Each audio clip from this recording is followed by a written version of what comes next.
রুমে ঢুকেই আয়াস মা মা বলে চিৎকার করছে। ছেলের চিৎকার শুনে পারভিন বেগম দৌড়ে গিয়ে, কি হয়েছে? এমন করে চিৎকার করছিস কেন? আমার রুমে ঢুকেছিল কে? কার এত বড় সাহস আমার জিনিসে হাত দিয়েছে? অর্ষা মনে হয়। ওকে তো রুমে ঢুকতে দেখেছি। বাচ্চা মেয়ে বুঝতে পারিনি, রাগ করিস না বাবা। আয়াস অবাক চোখে পারভিন বেগমের দিকে তাকিয়ে। কোন অর্ষা? তোর ছোট ফুপির ছোট মেয়ে অর্ষা। কথাটা শুনেই আয়েশের মুখটা ছোট্ট হয়ে গেল। চুপ করে কি যেন ভাবতে লাগলো। আয়েশের ভাবনায় ছেদ ঘটিয়ে পারভিন বেগম বলে উঠল, বর্ষাও এসেছে। একদম বর্ষা পিছনে লাগবি না, অনেকদিন পর এসেছে মেয়েটা। বর্ষা এসেছে শুনে আয়েশের চোখ দুটো ছলছল করে উঠল। বর্ষা কোথায় মা? ছাদে আফরিন আর আনিকার সাথে আড্ডা দিচ্ছে। আফরিন আর আনিকা আয়েশের আপন বোন। আফরিন আয়েশের 2 বছরের ছোট, আর আনিকা বর্ষার বয়সী। পারভিন বেগমের কথাটা শেষ হতে না হতে আয়াস দৌড়ে ছাদে গেল। ছাদের সিঁড়ি বেয়ে আয়াস উপরে উঠছে আর বর্ষাকে দেখছে। কত বছরের অপেক্ষা বর্ষাকে একটা বার দেখার। আয়াসকে দেখে বর্ষা হাসি দিয়ে উঠে দাঁড়িয়ে। কেমন আছেন ভাইয়া? সাথে সাথে আয়াস বর্ষার গালে একটা থাপ্পড় মারল। বর্ষা কোনো কথা বলছে না, শুধু গালে হাত দিয়ে দাঁড়িয়ে আছে। তুই ওকে মারলি কেন ভাইয়া? আয়াস কোনো কথা না বলে চলে গেল। আয়াসকে দেখে মনে হচ্ছে কত বছরের রাগ অভিমান ও আজ এই থাপ্পড়টার মাধ্যমে বর্ষার উপর ঢেলে দিয়েছে। আয়াস পেশায় একজন ব্যাংকার, প্রচন্ড রাগী একগুঁয়ে স্বভাবের। রুমে গিয়ে আয়াস, এত বছরে কি আমার কথা তোমার একটু মনে পড়েনি? আমাকে একটাবারও দেখতে ইচ্ছে হয়নি? আমি বারবার তোমাকে একটাবার দেখার আশায় গ্রামে ছুটে গিয়েছি, আর তুমি বারবার আমার কাছ থেকে পালিয়ে বেরিয়েছ। একটা সময় আর গ্রামে যাইনি, তোমাকে তোমার মতো থাকতে দিয়েছি। কেন এমন করলে? কিন্তু এবার আমি যখন তোমাকে একবার আমার কাছে পেয়েছি, আর আমার কাছ থেকে পালাতে দেব না। আর না, অনেক সহ্য করেছি আমি। ভাইয়া কি সেই আগের কথা এখনো মনে রেখেছে?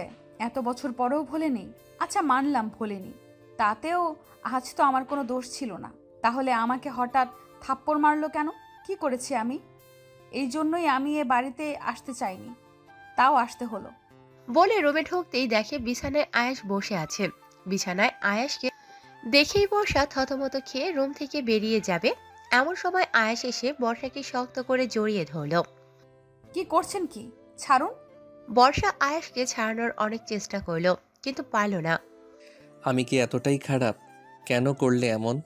কেন এত বছর আমার থেকে এত দূরে দূরে ছিলে? কেন এত বছর আমাকে এত কষ্ট দিলে? কি অন্যায় ছিল আমার? দেখুন, আমরা এখন আর ছোট নেই, আর সম্পর্কে আপনি আমার মামাতো ভাই। আপনাকে আমি যথেষ্ট সম্মান করি, আর মামাতো ফুফাতো ভাই বোনের মধ্যে মোটেও এসব কাম্য নয়। বর্ষার কথায় আয়েশের মাথায় যেন আকাশ ভেঙে পড়ল। আয়েশের কলিজাটা যেন ছিঁড়ে যাচ্ছে। আয়েশ বর্ষাকে ছেড়ে দিয়ে ওর দিকে করুণ দৃষ্টিতে তাকিয়ে, আমি শুধুই তোমার মামাতো ভাই? তাছাড়া আর কি? আয়েশ মুহূর্তের মধ্যে নিজেকে সামলে নিয়ে, নিজের বউকে যে আমি নিজের বোন বলে মনে করব, এত বড় বোকাও নই আমি। বলে বিছানায় শুয়ে পড়ল। কিসের বউ? আমি আপনার বউ না। ওই বিয়ে আমি মানি না। ওটা জাস্ট খেলার ছলে হয়ে গিয়েছিল। তাহলে আমাদের বিয়ের কথাটা মনে আছে তোমার? কিন্তু এই বিয়েটা তো তুমি মানো না। তাহলে কেন মনে রেখেছো এই বিয়েটার কথা? আর এত বছর আগের কথা তো তোমার মনে থাকারও কথা না। আর এই ঘটনাটা যখন ঘটেছিল তখন তো তুমি খুব ছোট ছিলে। এমনিও তো তোমার মনে থাকার কথা না, যদি না ঘটনাটা তোমার কাছে গুরুত্বপূর্ণ হয়। আয়েশের কথা শুনে বর্ষা থতমত খেয়ে গেল। কি উত্তর দেবে ও? সত্যিই তো এই ঘটনা ও এত পরিষ্কারভাবে মনে রেখেছে কেন? কোনো উত্তর নেই ওর কাছে। তাই দ্রুত কথা ঘোরানোর জন্য বর্ষা, আপনি এখানে শুয়েছেন কেন? কেউ এসে দেখে ফেললে কি ভাববে? তাছাড়া আমি আর আনিকা একসাথে ঘুমাবো। ও যে কোনো সময় এসে যাবে। উঠুন এখান থেকে, উঠুন। আয়েশ উঠে বেরিয়ে যেতে যেতে, দেখতে শুনতে তো ভালোই হয়েছো। সেই বহু বছর আগেও তোমাকে দেখে তোমার উপর ফিদা হয়ে গিয়েছিলাম, আজ আবার নতুন করে হলাম। বলে রুম থেকে বেরিয়ে গেল। আয়েশ চলে যেতে যেন বর্ষা হাঁপ ছেড়ে বাঁচল। বর্ষা অনার্স 2য় বর্ষে পড়ে। দেখতে আহামরি অত সুন্দর নয়, কিন্তু চেহারায় অসম্ভব একটা মায়া আছে। কাহিনীটা শুরু হয়েছে আজ থেকে 16 বছর আগে। বর্ষার বড় খালামণি মানে আয়াসের বড় ফুপির মেয়ে নিপার বিয়ের উপলক্ষে আয়াস আদিব ওদের মা বাবা বোনেরা গ্রামে আসে। তখন বর্ষার বয়স বেশি হলে 4 বা 5 বছর। আয়াস আর আদিবের বয়স 10 বছর। আয়াস বর্ষার বড় মামার ছেলে আর আদিব বর্ষার ছোট মামার ছেলে, মানে আয়াসের কাকাতো ভাই। আয়াস আর আদিব এক বয়সী। ওরা এক বাড়িতেই থাকে। বাড়িতে ঢুকেই সবাইকে সালাম জানায়। বর্ষার মা গিয়ে পারভিন বেগমকে জড়িয়ে ধরে। এতদিন পরে আমাদের কথা মনে পড়লো ভাবি, তাও তো আসতে না। এই বিষয়টা যদি না হতো। আরে না, সবাই কথাই মনে পড়ে খুব, শুধু সময় আর সুযোগের অভাব। তা আমাদের টুনটুনি কোথায়? তখনই রুনা বেগমের পেছন থেকে গুটি গুটি পায়ে বেরিয়ে আসে ছোট্ট বর্ষা। চেহারায় অদ্ভুত একটা মায়া। রুনা বেগম বর্ষাকে দেখিয়ে, ওই যে তোমার টুনটুনি। মা, তুমি ওকে টুনটুনি বললে কেন? টুনটুনি তো পাখির নাম। এটা ওকে আদর করে বলেছি। আমি ওকে ভালোবেসে টুনটুনি বলে রেখেছি। এই টুনটুনি পাখি। তুই ওকে একদম টুনটুনি বলে ডাকবি না, ওকে শুধু আমি টুনটুনি বলে ডাকবো। বর্ষা শুধু দাঁড়িয়ে দাঁড়িয়ে চুপচাপ ওদের দেখছিল। ছোটবেলায় বর্ষা একটু চুপচাপ তবে মিশুক স্বভাবের ছিল। এরপর থেকেই টুনটুনি। এরপর যে কয়দিন আয়াস ওই বাড়িতে ছিল, শুধু টুনটুনি আর টুনটুনি। খেতে গেলে টুনটুনি, ঘুমাতে গেলে টুনটুনি। বর্ষা বয়সে অনেক ছোট, বাচ্চা মেয়ে একটা, কিন্তু অন্য কারোর সাথে খেলবে এটা আয়েশার একদম পছন্দ না। বর্ষাকে অন্য কারোর সাথে খেলতে দেখলেই বর্ষার গালে ঠাস ঠাস চড় পড়ত। আর বর্ষার উপর আয়েশের এই বেশি বেশি অধিকার ফলানো আদিব আবার ঠিক সহ্য করতে পারত না। কারণ আবিদ চাইতো বর্ষা শুধু ওর কথা শুনবে। 4 বছরের একটা বাচ্চা মেয়ে, ওদের দুই ভাইয়ের মধ্যে পড়ে প্রাণ যায় যায় আর কি। কিন্তু তখনও বর্ষা ততটা বুঝ ক্ষমতা হয়নি যে ওরা কি করছে, কেন করছে। নিপার বিয়ে শেষে আয়েশ আর আবিদরা যখন ফিরে আসবে, তখন বর্ষা মন খারাপ করে বসে আছে, কারণ সবাই চলে যাচ্ছে। হঠাৎ আয়েশ বর্ষার কাছে গিয়ে, আমায় বিয়ে করবি টুনটুনি? কিভাবে? দেখলি না নিপা আপুর বিয়ের সময় নিপা আপুর স্বামী 3 বার কবুল বলল, আর নিপা আপুও 3 বার কবুল বলল, আর সবাই বলল বিয়ে হয়ে গেছে। কবুল কবুল কবুল, এই 3 বার আমি কবুল বলে দিয়েছি, এখন তুই বল। কবুল কবুল কবুল। কে জানতো এই 3 বার কবুল বলাই ওর জীবনে চরম ভুল হয়ে দাঁড়াবে। এরপর থেকে আয়েশের সব সময় এক কথা, বর্ষা আর বউ। ও বর্ষাকে বিয়ে করেছে। সেই ছোটবেলা থেকে আয়েশ আর আবিদ দুই ভাই বর্ষার জীবনটা তেজপাতা করে দিয়েছে। তারপর শেষ ঘটনা ঘটল বর্ষা যখন ক্লাস 7-এ পড়ে। তখন আয়েশ আর আবিদ বড় ইন্টার পরীক্ষা দিয়েছে, কিন্তু তারপরও যে ওরা এমন একটা কাণ্ড ঘটাবে বর্ষা বুঝতে পারেনি। বর্ষা যখন ক্লাস 7-এ পড়ে, সবে শৈশব থেকে কৈশোরে পা দিয়েছে। এই প্রেম ভালোবাসা কেবল একটু একটু বুঝতে শিখেছে। তখন আয়েশ আর আবিদের বাড়িতে আসে বেড়াতে। হঠাৎ একদিন বিকেলে আবিদ বর্ষাকে এসে বলে, এই বর্ষা, ঘুরতে যাবি? কিন্তু আয়াস ভাইয়া যদি কিছু বলে? ওকে আমি দেখে নিব, তুই যাবি কিনা বল। চলো। তারপর বর্ষাকে নিয়ে আবিদ ঘুরতে বের হলো। এদিকে আয়াস কিছুক্ষণ বর্ষাকে না দেখে বর্ষা বর্ষা করে বাড়ি মাথায় তুলেছে। এই আনিকা বর্ষাকে দেখেছিস? ও তো আবিদ ভাইয়ের সাথে ঘুরতে বের হয়েছে। কি? আবিদের সাথে ঘুরতে বের হয়েছে শুনে আয়েশের তো মাথায় রক্ত উঠে গেছে। আয়াস রাস্তায় রাস্তায় আবিদ আর বর্ষাকে খুঁজতে লাগলো। হঠাৎ একটা ফুচকার দোকানের সামনে এসে দেখে বর্ষা আর আবিদ হাসাহাসি করছে আর ফুচকা খাচ্ছে। সাথে সাথে বর্ষার গালে একটা চড়। বর্ষার হাত থেকে ফুচকার প্লেট পড়ে গেল। আয়েশ বর্ষার দিকে তাকিয়ে, তোকে আমি পরে দেখে নিব। তারপর আবিদের কলার ধরে, তোকে এত বড় সাহস দিয়েছে কে যে তুই আমার পারমিশন ছাড়া আমার বউকে নিয়ে ঘুরতে বের হয়েছিস? কিসের বউ? খেলার ছলে 3 বার কবুল বললেই বিয়ে হয়ে যায় নাকি? আজ তুই এখন বড় হয়েছিস, বুঝতে শেখ। ওটা কোনো বিয়ে ছিল না, ওটা জাস্ট খেলার ছলে হয়ে গেছে। আবিদের কথা শুনে আয়েশ রেগেমেগে আবিদকে মারল এক ঘুষি। আবিদও ছেড়ে দেওয়ার পাত্র নয়, সেও আয়েশকে মারল এক ঘুষি। এভাবে প্রায় 30 মিনিট মারামারি চলল। রাস্তার পাশের মানুষ এসে ওদের অনেক ছাড়ানোর চেষ্টা করলো, কিন্তু কেউ পারল না। অবশেষে রাস্তার পাশের লোকজন পুলিশে খবর দিল। পুলিশ এসে ওদের দুজনকে ধরে নিয়ে গেল আর ওদের বাড়ির লোককে খবর দিল। আয়েশের ঠোঁট ফেটে রক্ত পড়ছে, আবিদের গাল ফেটে রক্ত পড়ছে। আরমান সাহেব আয়েশের বাবা। পুলিশ স্টেশন থেকে আয়েশ আর আবিদকে ছাড়িয়ে এনেছে। ছি ছি, লজ্জায় আমার মাথা কাটা যাচ্ছে। তোমাদের জন্য আজ আমাকে পুলিশ স্টেশন পর্যন্ত যেতে হয়েছে। তোমরা কি এখনো ছোট? কিন্তু তোমরা কি কারণে এমন করলে? আয়েশ আর আবিদ দুজনেই উঠে চলে যায়, কোনো কথা না বলে যে যার রুমে চলে গেল। সেদিন যে বর্ষার কারণে এইসব হয়েছে তা কেউই জানে না, কিন্তু ওই দিনের ঘটনায় বর্ষা খুব ভয় পেয়ে গিয়েছিল। ওই যে বর্ষা ওই বাড়ি থেকে চলে এসেছিল আর ওই বাড়িতে কখনো আসেনি। আয়েশ বারবার বর্ষাকে একটা বার দেখার জন্য গ্রামে ছুটে গিয়েছিল, কিন্তু বর্ষা সেই দিনের পর থেকে আর আয়েশের সামনে আসেনি। আসবেও বা কিভাবে? আয়েশ গ্রামে গিয়েছে শুনলেই আদিবও গ্রামে গিয়ে হাজির, আবার আবিদ গ্রামে গিয়েছে শুনলেই আয়েশও গ্রামে গিয়ে হাজির। যখনই গ্রামে যায় দুই ভাই একসাথে গিয়েই হাজির। আর এইদিকে বর্ষা দুই ভাই গ্রামে এসেছে শুনলেই কোনো অজুহাত দেখিয়ে অন্য কোনো আত্মীয়ের বাড়িতে চলে যেত। আর যতদিন না ওরা গ্রাম থেকে যেত বর্ষাও বাড়ি ফিরতো না। এভাবে করতে করতে একসময় আয়েশ আর আবিদও গ্রামে আসা ছেড়ে দেয়। বর্ষা এবারও এ বাড়িতে আসতে চায়নি, কিন্তু আফরিনের বিয়ে, না এসেও উপায় নেই। বর্ষার মামা বলেছে এইবার বর্ষা এ বাড়িতে না আসলে বর্ষাকে তুলে নিয়ে আসবে।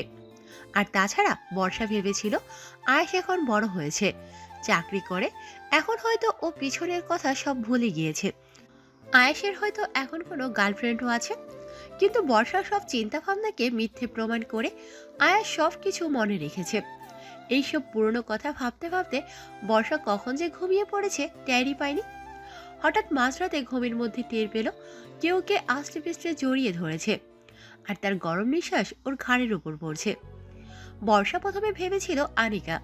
বর্ষা ঘুমের মধ্যেই আনিকাকে সরিয়ে দিচ্ছিল, কিন্তু গায়ে হাত দিতেই দেখে এটা তো আনিকা না, শক্তপুক্ত কোনো পুরুষের দেহ। বর্ষার চোখ মেলে তাকিয়ে দেখে আয়েশ ওকে শক্ত করে জড়িয়ে ধরে ঘুমিয়ে আছে। বর্ষা এক লাফে বিছানা থেকে ওঠে। আপনি এখানে এই রুমে কি করছেন? আমার রুমে আমি থাকবো না তো কে থাকবে? আপনার রুম মানে? এই বলে চারদিকে তাকিয়ে, সত্যিই তো এটা আনিকার রুম না? আমি এর রুমে এলাম কি করে? আমি নিয়ে এসেছি। ও ঘুমাচ্ছে বলে বর্ষার হাত ধরে টেনে নিজের পাশে শুইয়ে শক্ত করে জড়িয়ে ধরল। আরে আরে কি করছেন? ছাড়ুন ভাইয়া, এটা কি ধরনের ব্যবহার? আমরা কিন্তু এখন আর ছোট নেই। ছোট নই বলেই তো তোমাকে কাছে পেতে ইচ্ছে করে। ছোট হলে তো আর করতো না। এখন ঘুমাতে দাও। কতদিন পর বউকে কাছে পেয়েছি বলো তো? একটু বউকে জড়িয়ে ধরে শান্তিতে ঘুমাবো, তা না মাঝরাতে উঠে আজাইরা প্যাচাল শুরু করেছো। বলেই বর্ষার ঘাড়ে মুখ গুজে ঘুমিয়ে পড়ল। বর্ষার ঘাড়ে আয়েশের নিঃশ্বাস পড়ছে আর বর্ষা কেঁপে কেঁপে উঠছে। কেমন যেন একটা অনুভূতি কাজ করছে বর্ষার মধ্যে, কি করবে বুঝতে পারছে না। ছাড়ুন ছাড়ুন বলে আয়েশের বাঁধন থেকে বের হতে অনেক চেষ্টা করলো, কিন্তু পারল না। শেষমেশ ক্লান্ত হয়ে নিজেও ঘুমিয়ে পড়ল।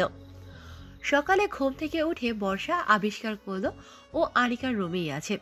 পাশে আনিকা বেঘরে ঘুমোচ্ছে। তবে কি কাল রাতে আমি স্বপ্ন দেখেছিলাম? হবে হয়তো। ইস, ছি ছি, কি একটা স্বপ্ন দেখলাম। বলে ওয়াশরুমে চলে ফ্রেশ হতে। ফ্রেশ হয়ে খাবার টেবিলে গেল খেতে। খাবার টেবিলের সামনেই সোফায় বসে আছে আয়াস। এর মধ্যেই আবিদের আগমন। আবিদকে দেখেই বর্ষার ভয়ে গলা শুকিয়ে গেছে। একে তো সামনে যমরাজ, আয়াস, বর্ষা, তার মধ্যে আবার আবিদ।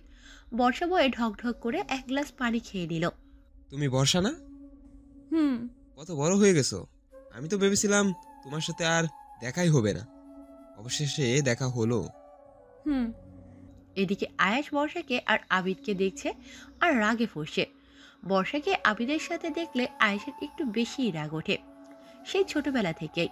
হঠাৎ আয়েশ উঠে এসে আবিদের কাঁধে হাত রেখে, তোর সাথে আমার কিছু কথা আছে। পরে বলি, আগে বর্ষার সাথে একটু কথা বলি। ও কত দিন পর এলো।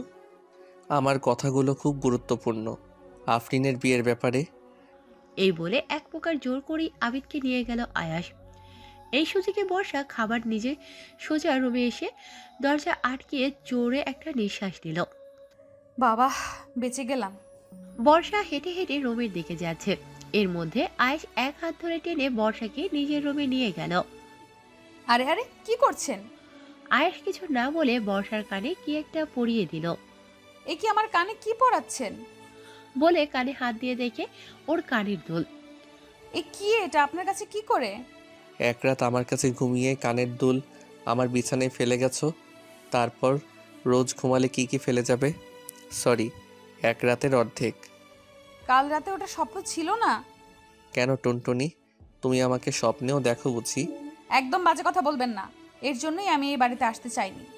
এবার না আসলে আমি হঠাৎ করে গিয়ে তোমাকে তুলে নিয়ে আসতাম, তুমি কিছু বোঝার আগেই। অনেক অপেক্ষা করছি তোমার জন্য। ভাইয়া, আমি তো আপনার বোনের মতো, তাই না? ওটা বোন হবে না টুনটুনি, বউ হবে। ভাইয়া, মামি ডাকছে। বলতেই আয়াস যে দরজার দিকে তাকালো বর্ষাধর। আয়াস বোকার মতো বর্ষার দিকে তাকিয়ে। আমার থেকে পালিয়ে আর কত দূরই বা যাবে? একবার যখন আমার কাছে এসেই পড়েছো, আর আমি তোমাকে আমার কাছ থেকে পালাতে দেব না টুনটুনি।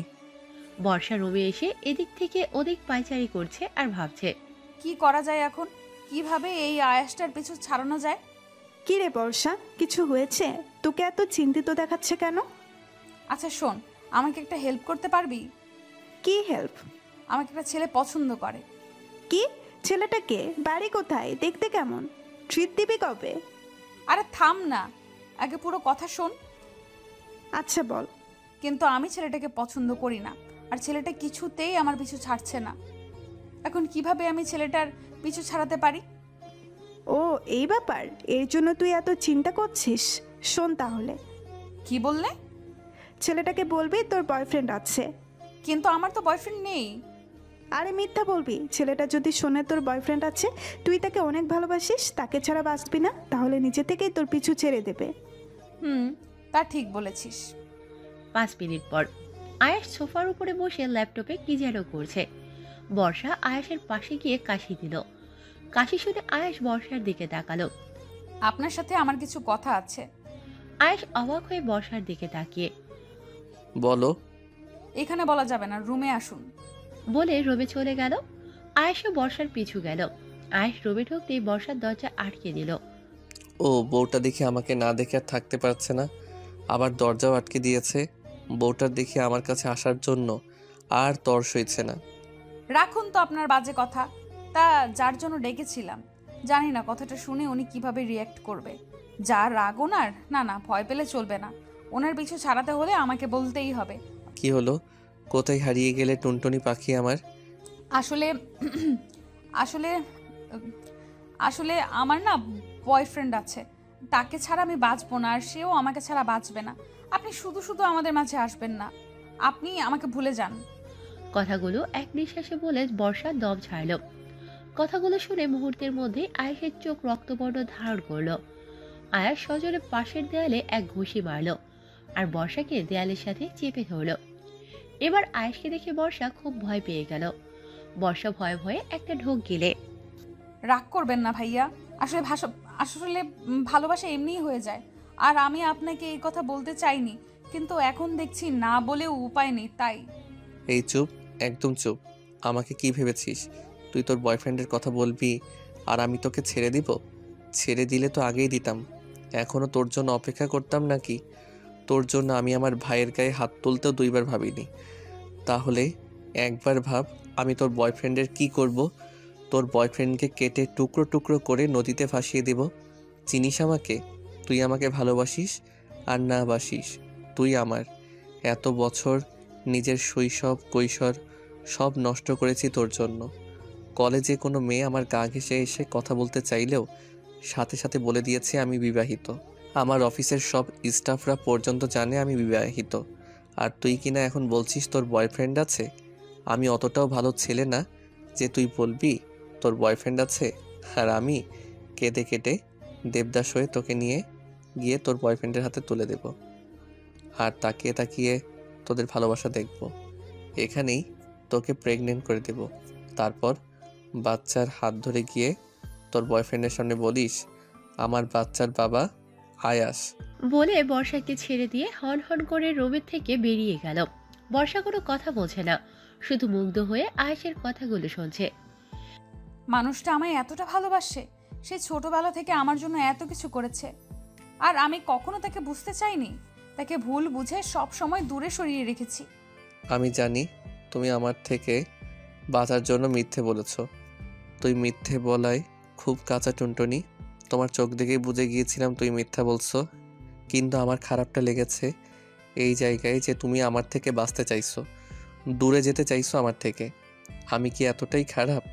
আমাকে একটু ভালোবাসা যায় না? বিকেলে সবাই মিলে আফরিনের বিয়ে শপিংয়ে যাচ্ছে। গাড়ির ড্রাইভিং সিটে বসেছে আয়াস, পাশের সিটে আবিদ, আর পিছনে আফরিন, আনিকা, বর্ষা, আবিদা, আবিদের বোন।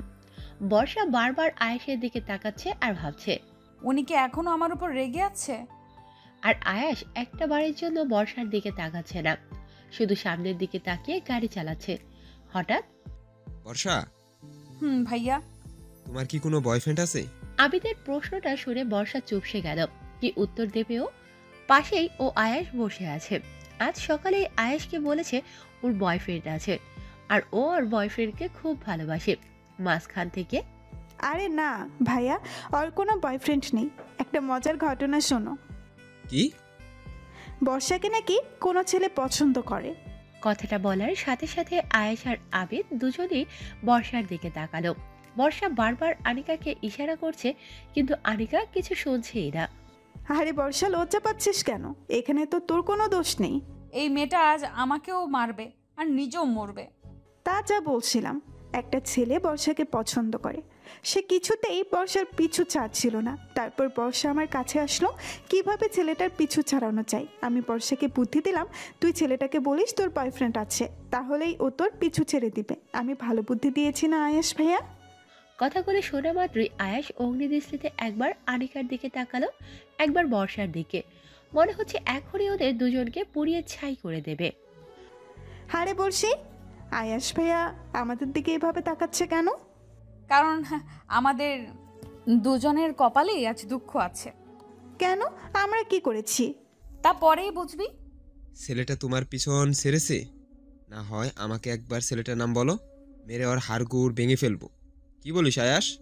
আয়াস একবার আবিদের দিকে অগ্নিদৃষ্টিতে তাকিয়ে আবার সামনে তাকালো। এই না হলে ঘরের শত্রু বিভীষণ আমার নিজের বোন আমার বউকে বুদ্ধি দেয় কিভাবে আমার পিছন ছাড়াবে, আর আমার ভাই মেরে আমার হাড়গোড় ভেঙে দেওয়ার কথা বলছে। শপিং মলে আবিদ একটা শাড়ি নিয়ে এসে, বর্ষা, এই শাড়িটায় তোমাকে খুব মানাবে। আয়াস এসে আবিদের হাত থেকে শাড়িটা নিয়ে, আবিদ, তোর চয়েস এত খারাপ, তুই শেষ পর্যন্ত এমন একটা শাড়ি চয়েস করলি? মাঝখান থেকে আনিকা এসে শাড়িটা ছবিয়ে নিয়ে, বাহ, শাড়িটা তো বেশ সুন্দর, এটা আমি নিলাম বলে চলে গেল। বর্ষা পিছনে ঘুরতেই একটা শাড়ির দিকে চোখ আটকে গেল। খুব পছন্দ হয়েছে শাড়িটা বর্ষার। এখন যদি বলি এই শাড়িটা আমার পছন্দ হয়েছে, এই দুই ছেলে আবার কি কাণ্ড বাঁধায় কে জানে। তাছাড়া আমার বাসা থেকে টাকাও আনিনি। কিছু পছন্দ না হয় অপূর্ণই থাক, বলে অন্যদিকে চলে গেল। বিষয়টা সবার চোখ এড়িয়ে গেলেও আয়েশের চোখ এড়ায়নি। মাঝরাতে আজও বর্ষা অনুভব করল ওর ঘাড়ের উপর কারো নিঃশ্বাস পড়ছে।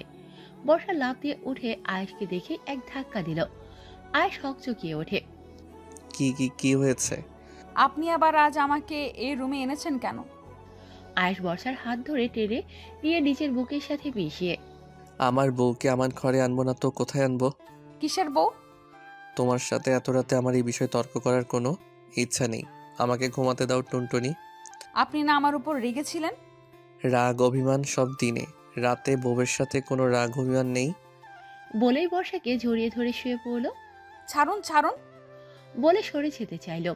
আয়েশ বর্ষার কোমর ধরেই এক চাপ দিল। কোমরে আয়েশের স্পর্শ পেতেই বর্ষা ফ্রিজ। পরের দিন সকালে উঠে বর্ষা আবারও দেখলো ও আনিকার রুমেই আছে। পরের দিন সকালে সবাই টেবিলে বসে খাবার খাচ্ছে। বর্ষার এক পাশে বসেছে আবিদ আর অন্য পাশে আয়াস। দুজনের মধ্যে বসে বর্ষার প্রাণ যায় যায়।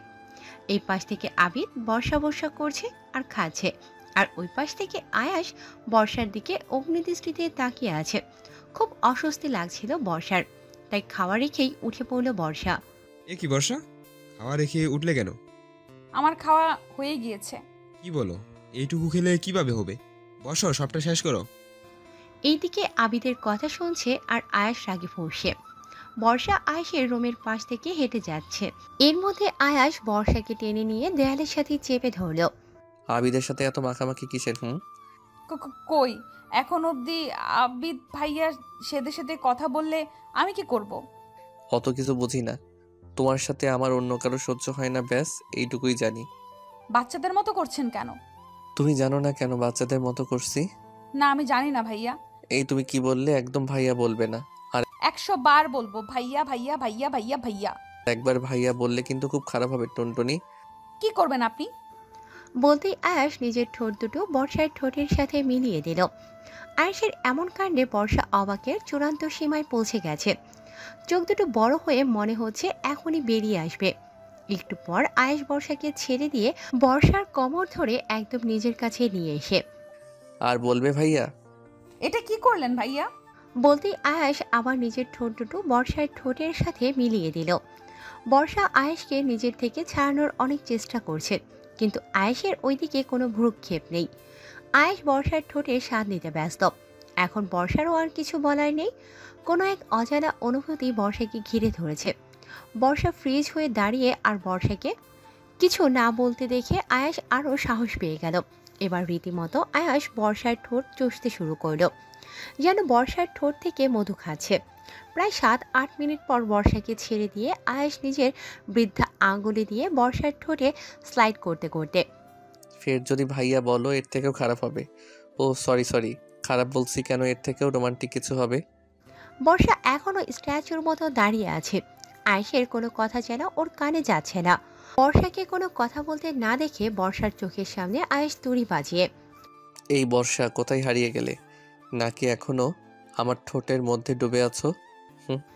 আয়েশের কথায় বর্ষার ধ্যান ভাঙল। আপনি এটা কি করলেন? এরকম একটা কাজ করতে পারলেন আমার সাথে? এইটুকুতে এই কথা বলছো? তাহলে যখন থেকে কৈশোরে থেকে যৌবনে পা দিয়েছি তখন থেকে প্রতি রাতে স্বপ্নে তোমার সাথে যা করেছি তার বিন্দু পরিমাণ যদি এখন তোমার সাথে করি তাহলে কি বলবে আমার টুনটুনি পাখি? বর্ষা আয়েশকে নিজের থেকে ধাক্কা দিয়ে সরিয়ে অসভ্য লোক একটা বলে চলে গেল। আয়াস বর্ষার চলে যাওয়ার দিকে তাকিয়ে দুষ্ট একটা হাসি দিল। মাত্র গোসল করে ভেজা চুলে বেরিয়ে ড্রেসিং টেবিলের সামনে চুল মুছে বর্ষা। ভেজা চুলে আমার টুনটুনি পাখিটাকে তো সেই লাগে। কথাটা শুনতেই পেছন ফিরে দেখে আয়াস বিছানার উপর বসে আছে। আপনি এখানে? তুমি যেখানে আমি সেখানে। এই আপনি কি কখনো আমার পিছু ছাড়বেন না? মরে গেলেও ভূত হয়ে আবার তোমার কাছে ফিরে আসবো। আপনার সাথে কথা বলে কোনো লাভ নেই। বের হন এর রুম থেকে, এখনই বের হন। না, আমি যাব না। থাকুন তাহলে আপনি, আমিই চলে যাচ্ছি। বলে রুম থেকে বের হতে নিলে আয়াস বর্ষার কোমর ধরে টেনে নিজের কাছে নিয়ে আসে। এগুলো কি ধরনের অসভ্যতামি? উফ বউ, তুমি রাগলে তোমাকে যা হট লাগে না। এগুলো কি ধরনের মুখের ভাষা? বলতেই আয়াস আলতোভাবে বর্ষার গলায় হাত দিল। গলায় হাত দিয়ে আয়াস বর্ষার ঠোঁটের দিকে আগাচ্ছে। এর মধ্যে বর্ষা, আনিকার গলা শুনতেই আয়াস বর্ষাকে ছেড়ে দিল। ভাইয়া তুই এখানে তোর সাথেই দেখা করতে আসছিলাম। কেন? গাড়িতে যেন কি বলছিলি? বর্ষাকে একটা ছেলে পছন্দ করে, তাকে ওর থেকে দূরে সরানোর জন্য ওকে বুদ্ধি দিয়েছিস। ওর বয়ফ্রেন্ডের কাছে এটা তাকে বলার। এসব উদ্ভট বুদ্ধি তোর মাথায় আসে কোথা থেকে? ফের যদি শুনি তুই এসব উল্টাপাল্টা বুদ্ধি বর্ষাকে দিয়েছিস, মেরে তোকে তক্তা বানিয়ে দেব। ঘরের শত্রু বিভীষণ কোথাকার। বলে চলে গেল। আনিকা বর্ষার দিকে অবাক হয়ে তাকিয়ে, হ্যাঁ রে বর্ষা, ভাইয়া কি বলে গেল? আমি তো কিছুই বুঝলাম না। আমি কিভাবে জানবো? বলে রুম থেকে বেরিয়ে গেল। আজ রাতে বর্ষা বসে আছে। আজ ও দেখবে কিভাবে ও ঘুমালে আয়াস এসে ওকে তার রুমে নিয়ে যায়। রাত 1টা।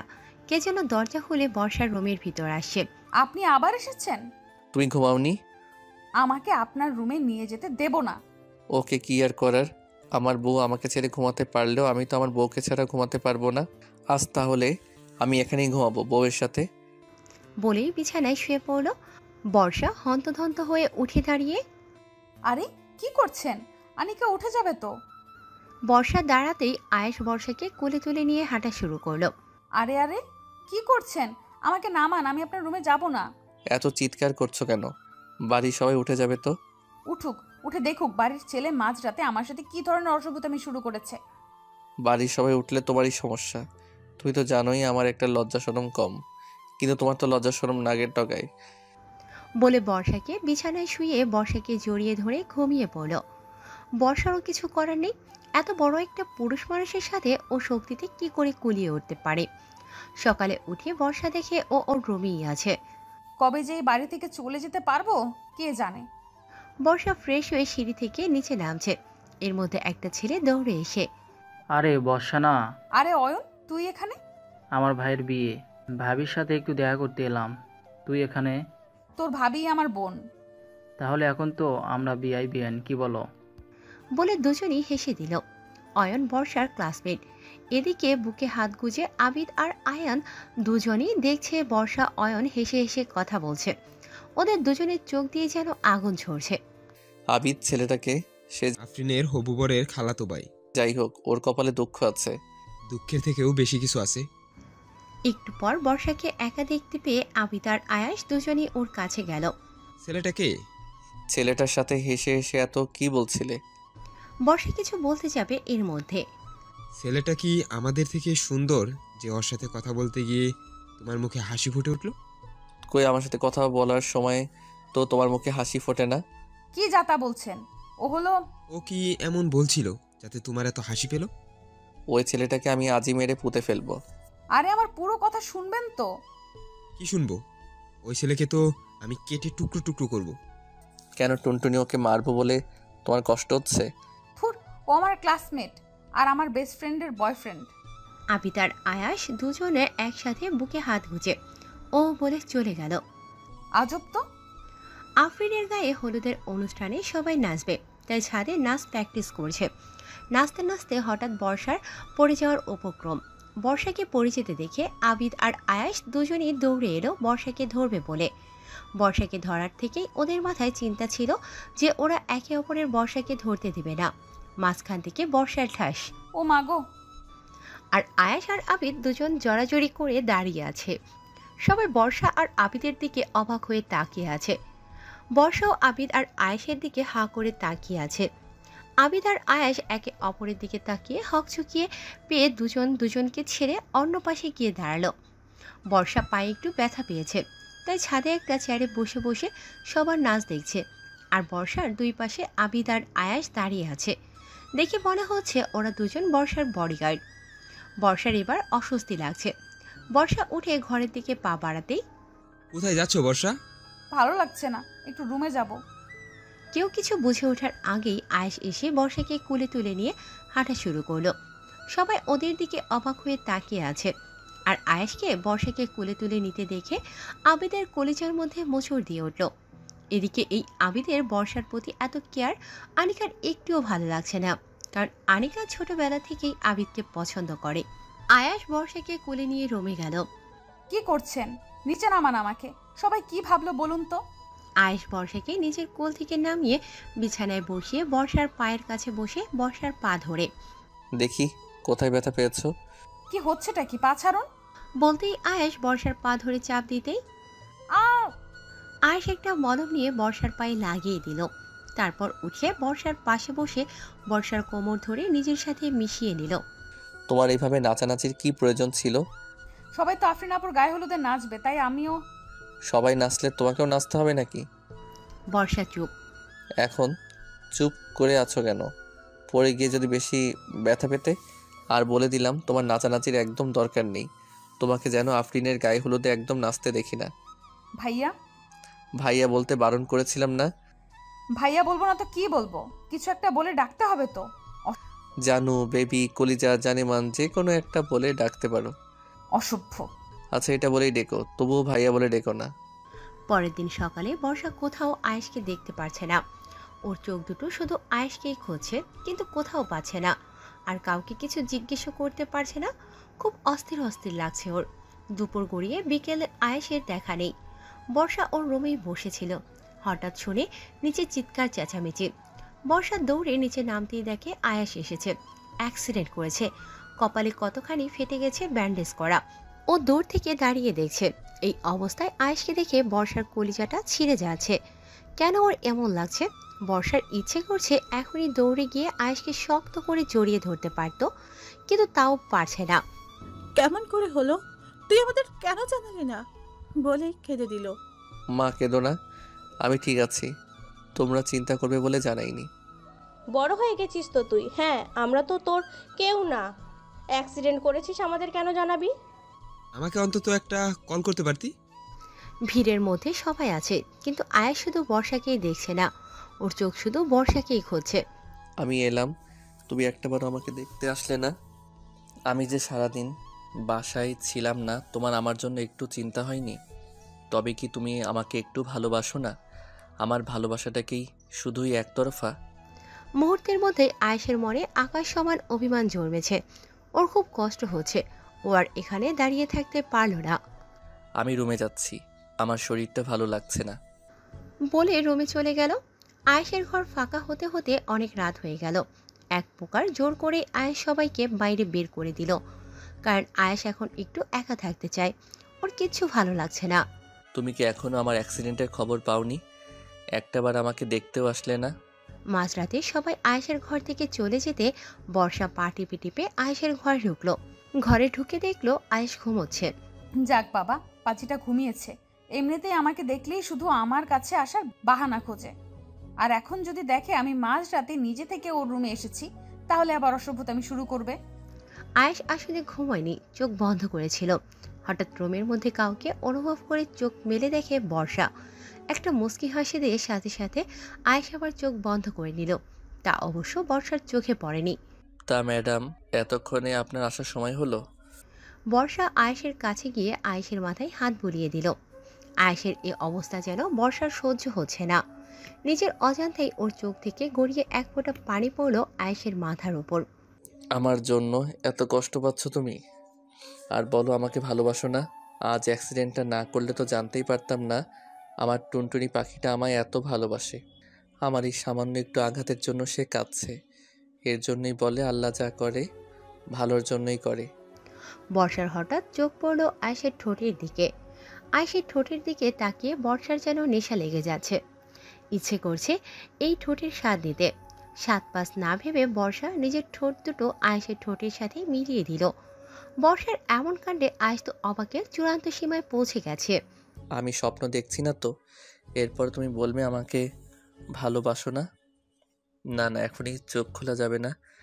দেখি আমার টুনটুনি পাখিটা আমার সাথে আর কি করে। একটু পর বর্ষা আয়েশকে ছেড়ে দিয়ে নিজের কাছে নিজেই লজ্জা পেল। ছি ছি, আমি এ কি করলাম? ভাগ্যিস পাজিটা জেগে নেই, না হয় আজ যে কি হতো। থাক বাবা, আমি এখন এখান থেকে কেটে পড়ি। বর্ষা উঠে চলে যাওয়া শুরু করলেই পেছন থেকে আয়েশ বর্ষার হাত টান দিয়ে নিজের সাথে মিশিয়ে নিল। আয়েশকে জেগে থাকতে দেখে বর্ষা একটা ভ্যাবাচেকা খেয়ে গেল। আপনি এখনো ঘুমাননি? ভাগ্যিস ঘুমাইনি। বলে একটা বাঁকা হাসি দিল। তাহলে ঘুমের ভান ধরেছিলেন কেন? আমাকে সজাগ থাকতে দেখলে তো তুমি এই রুমে ঢুকতেই না।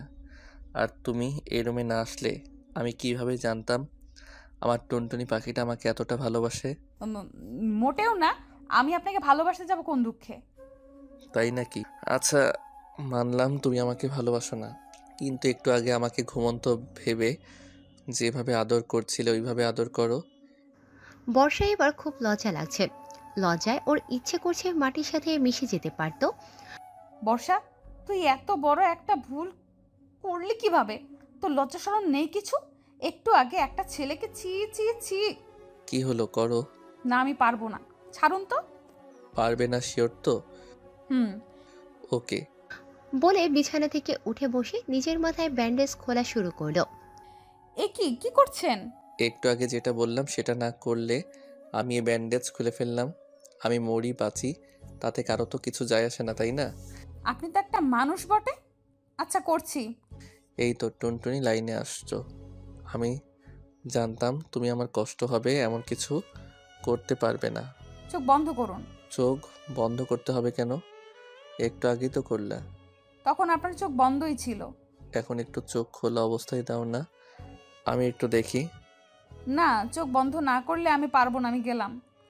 আচ্ছা আচ্ছা, এই নাও, চোখ বন্ধ করছি। বলে চোখ বন্ধ করে নিল। বর্ষা যেই আয়েশের ঠোঁটে নিজের ঠোঁট মিলিয়ে দিল, আয়েশ বর্ষাকে শক্ত করে ধরে বর্ষার ঠোঁটে আলতোভাবে কামড় দিতে লাগলো আর নিজের হাত দিয়ে বর্ষার পিঠে স্লাইড করতে লাগলো। বর্ষা আয়েশকে নিজের থেকে ছাড়ানোর অনেক চেষ্টা করছে, কিন্তু পারছে না। প্রায় 10 মিনিট পর আয়েশ বর্ষাকে ছেড়ে দিতেই বর্ষা উঠে দাঁড়িয়ে হাঁপাতে হাঁপাতে একটা অসভ্য। বলে নিজের হাতে দিয়ে ঠোঁট মুছতে মুছতে চলে গেল। আর আয়াস বর্ষার দিকে তাকিয়ে দুষ্টু হাসি দিল। এবার টুনটুনি পাখি আমার কাছ থেকে কোথায় পালাবে? আমি তো অলরেডি তোমাকে আমার খাঁচায় বন্দি করে ফেলেছি। এখন শুধু তোমার নিজের মুখ থেকে স্বীকার করানোর পালা। সকালে খাবার টেবিলে সবাই খেতে বসেছে। বর্ষা আর আয়াজ আজ মুখোমুখি খেতে বসেছে। রোজ তো এই পাজিটা আমার পাশে বসে, আজ মুখোমুখি খেতে বসেছে, কাহিনীটা কি? একটু পর খাওয়ার মধ্যে বর্ষা অনুভব করছে কেউ টেবিলের নিচ থেকে তার পা দিয়ে ওর পায়ে আস্তে আস্তে স্লাইড করছে। বর্ষা আয়েশের দিকে তাকাতেই আয়েশ একটা চোখ টিপ দিল আর মুসকি মুসকি হাসতে হাসতে। এই কাজ যে কে করেছে বর্ষার আর বুঝতে বাকি রইল না। ও এই কারণে আজ আমার সামনে বসা হয়েছে, অসভ্য ছেলে একটা। এবার বর্ষার অসহ্য লাগছে। আয়েশ কতক্ষণ নিজের পা দিয়ে বর্ষার পায়ে চিমটি কাটছে, কতক্ষণ স্লাইড করেছে, কতক্ষণ ওর পা দিয়ে বর্ষার পা চেপে ধরছে। বর্ষা এবার খাবার অর্ধেক রেখে টেবিল থেকে উঠে পড়ল। এ কি বর্ষা, তুই উঠে পড়লি কেন? আমার পেট ভরে গেছে মামি। এখানে কি হচ্ছে হয়তো আবিদ একটু হলেও বুঝতে পারছে। ওর চোখে খারাপ লাগাটা স্পষ্ট, তাই আবিদও খিদে নেই বলে উঠে পড়ল। একটু পর বর্ষা বসে বসে টিভি দেখছে। এর মধ্যে পারভিন বেগম এসে বর্ষার হাতে একটা কফি ধরিয়ে দিয়ে, জামা এটা আয়াসকে দিয়ে আয়, আমার এদিকে অনেক কাজ আছে। কিন্তু মামি। আর কিছু বলার আগেই পারভিন বেগম রান্নাঘরে চলে গেল। আমাকে দিয়েছে ওই পাজিটার ঘরে কফি দিয়ে আসতে, যাকে আমি এড়িয়ে চলতে চাই সেই বারবার আমার সামনে আসে। পোড়া কপাল আমার। বর্ষা কফি দিয়ে আসতেই আয়েশের রুমে ঢুকতেই দেখে আয়েশ কেবল গোসল করে বেরিয়েছে। মাথার চুল ভেজা, খালি গায়ে গলায় একটা টাওয়েল। আয়েশকে এভাবে দেখে বর্ষা হা হয়ে তাকিয়ে আছে, যেন আয়েশের ধ্যানে পড়েছে। আয়েশ সামনে এসে তুড়ি বাজাতেই বর্ষার ধ্যান ভাঙল। ওভাবে তাকিয়ে আছো কেন? আমার লজ্জা করে না বুঝি?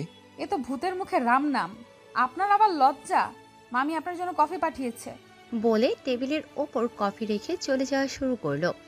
আয়েশ গলায় টাওয়েলটা খুলে টাওয়েল জড়িয়ে বর্ষাকে নিজের কাছে নিয়ে এলো। কি হচ্ছে কি?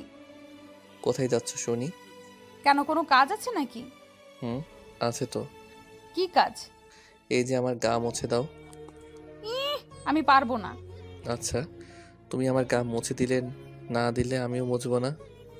এমনি কাল অ্যাক্সিডেন্ট করে আমার মাথা ফেটে গেছে, এখন আবার গা না মুছে দিলে আমার ঠান্ডা লাগবে, জ্বর আসবে, আমি মরে গেলেও বা কার কি? আপনি কিন্তু এখন রীতিমতো আমাকে ইমোশনাল ব্ল্যাকমেল করছেন। আমি ইমোশনাল ব্ল্যাকমেল করলেই বা কি?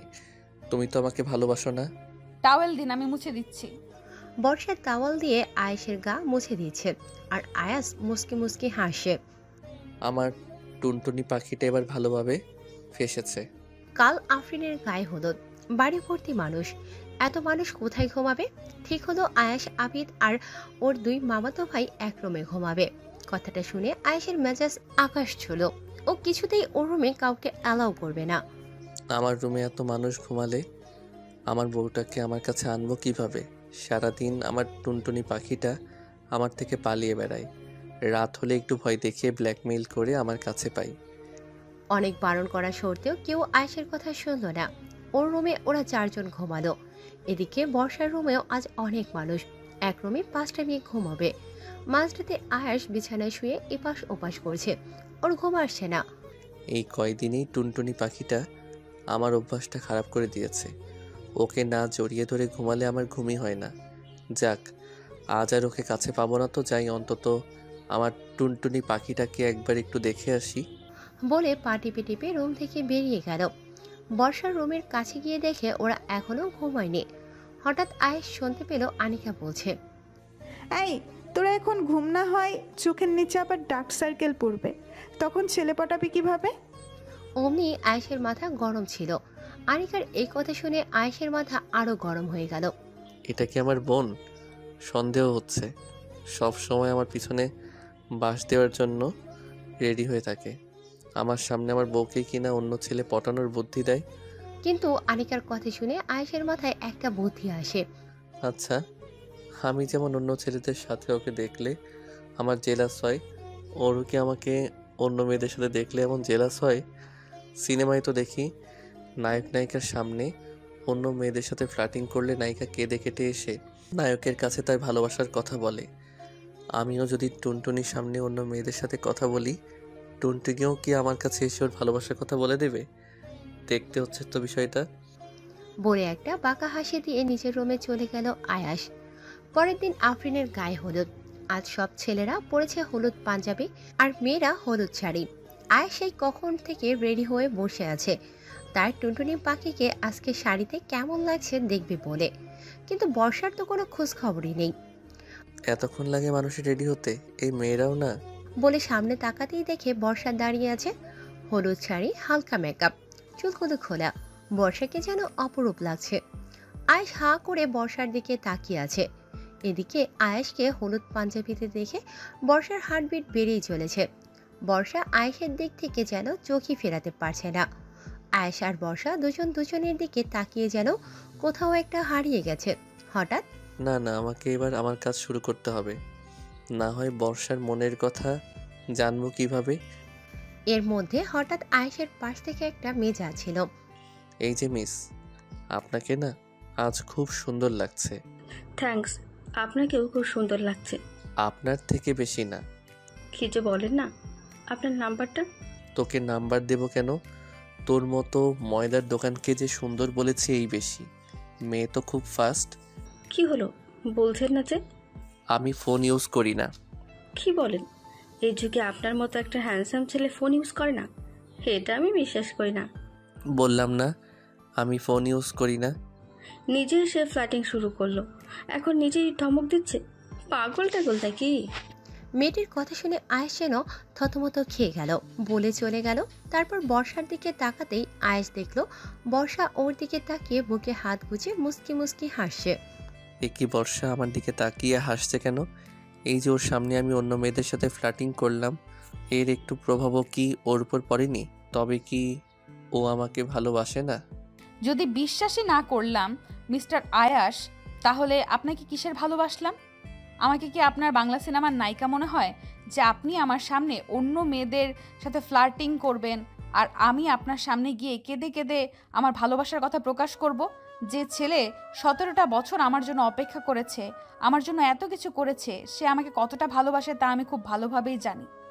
আর অন্য মেয়ে, সেই মানুষটা যে আমাকে ছাড়া অন্য কারো কথা ভাবতেও পারে না তাও আমি জানি।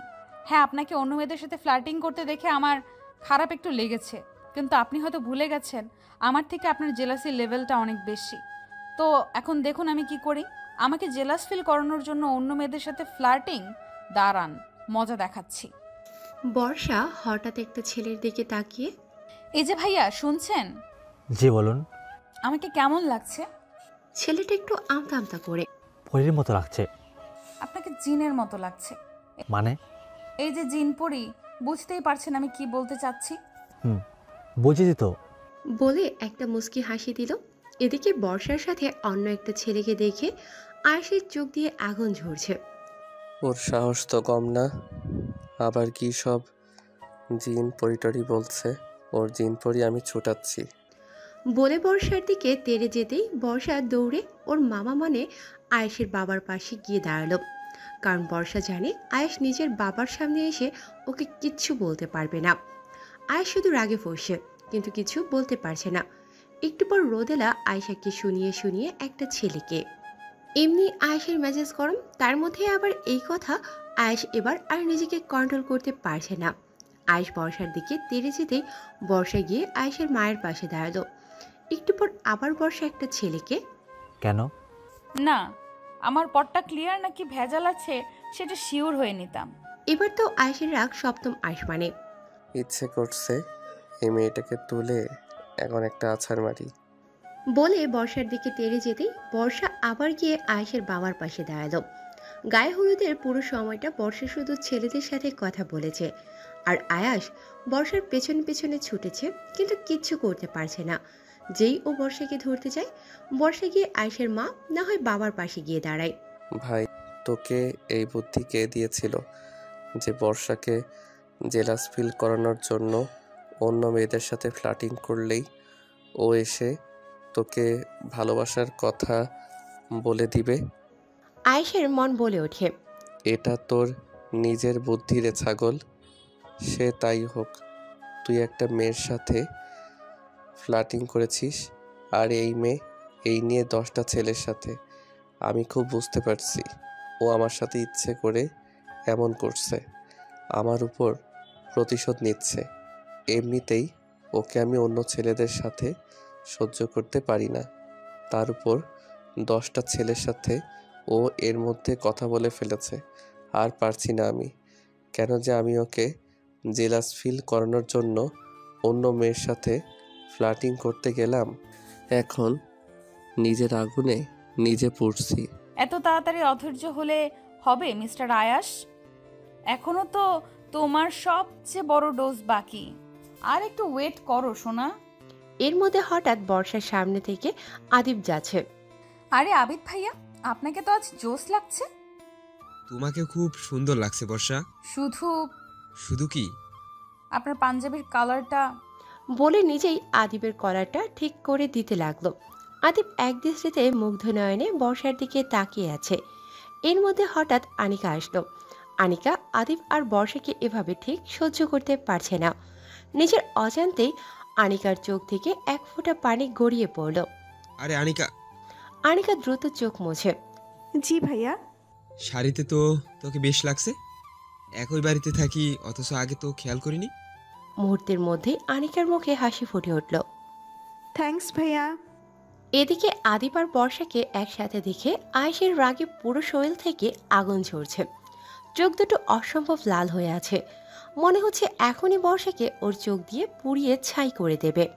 এই মেয়েটা আমাকে পাগল করে ছাড়বে, ওর এখনই একটা ব্যবস্থা করা দরকার। বলেই বর্ষার হাত ধরে টান দিল। বর্ষা প্রতিবার পালিয়ে গেল, এবার হঠাৎ আনিকা এসে পড়ায় আর পালাতে পারেনি। আর কিছু বুঝে ওঠার আগেই আয়াস গিয়ে বর্ষার হাত চেপে ধরে। বর্ষার তো প্রাণ যায় যায় পালা। আমি শিওর এই লোকটা এখন আমার উপর প্রচণ্ড রেগে আছে। আমাকে নিয়ে এখন কাঁচায় টুক করে গিলে ফেলবে। ভাজাভাজির কোনো চান্সই নেই। কি করব আমি এখন? এই লোকটার কাছ থেকে আমি এখন বাঁচবো কিভাবে?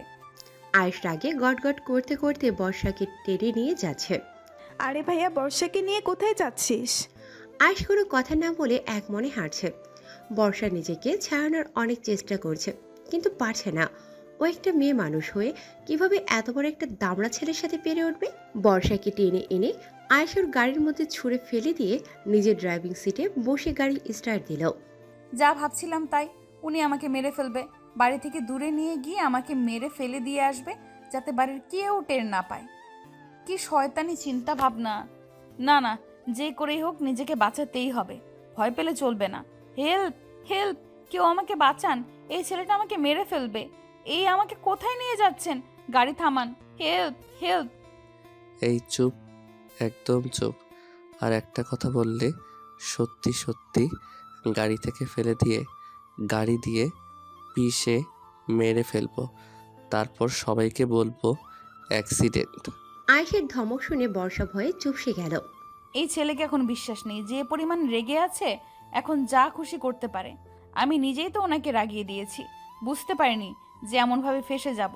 সব হয়েছে ওই আনিকার জন্য। ওর একদম ওই সময় আসা লাগে। ওর জন্য আমার এই রাক্ষসটার হাত থেকে পালানোর সুযোগ পাইনি। আল্লাহ, তোমার কাছে বিচার দিলাম। আমার মৃত্যুর জন্য দায়ী থাকবে এই দুই ভাই বোন, আয়াস আর আনিকা। আয়াস হঠাৎ গাড়ি থামালো। বর্ষা তাকিয়ে দেখে কাজী অফিস। এ কি? আমাকে এখানে নিয়ে এসেছেন কেন? গাড়ি থেকে নামো। না, আমি নামবো না। আপনি আমাকে এখানে কেন এনেছেন? তোমার এই কি কেনর উত্তর দেওয়ার সময় আমার হাতে নেই। বলে বর্ষাকে কোলে নিয়ে হাঁটা শুরু করলো। আরে কি করছেন? নামান আমাকে। আয়েশ কোনো কথা না বলে সোজা বর্ষাকে কাজী সাহেবের সামনে বসিয়ে। আপনি বিয়ে পড়ানো শুরু করেন। কার বিয়ে? কাজী সাহেব বর্ষার দিকে তাকিয়ে আছে। কাজী সাহেব, আপনি আপনার কাজ করেন। বলুন না কবুল। না, আমি কবুল বলবো না। আমি এই বিয়ে করব না। কিসের বিয়ে? আমার এইভাবে এখানে আনার মানে কি? আমি এই বিয়ে করব না। উনি কি এই বিয়েতে রাজি নয়? শিওর তুমি কবুল বলবে না? বলে নিজের পকেট থেকে একটা ছুরি বের করলো। কাজী সাহেবের সামনে থাকা টেবিলের নিচের দিকে রাখলো, যাতে কেউ দেখতে না পায়। ছুরিটা দেখেই বর্ষা খুব ভয় পেয়ে গেল। বর্ষা ভয়ে ভয়ে একটা ঢোক গেল। এই ছেলেটা কি করতে চাইছেটা কি? আয়াস বর্ষার কানের কাছে মুখ নিয়ে, তুমি যদি এখন কবুল না বলো তাহলে এখনই তোমাকে এই ছুরিটা দিয়ে জবাই করব। না, আমি কবুল বলবো না। ওকে বেবি, ঠিক আছে।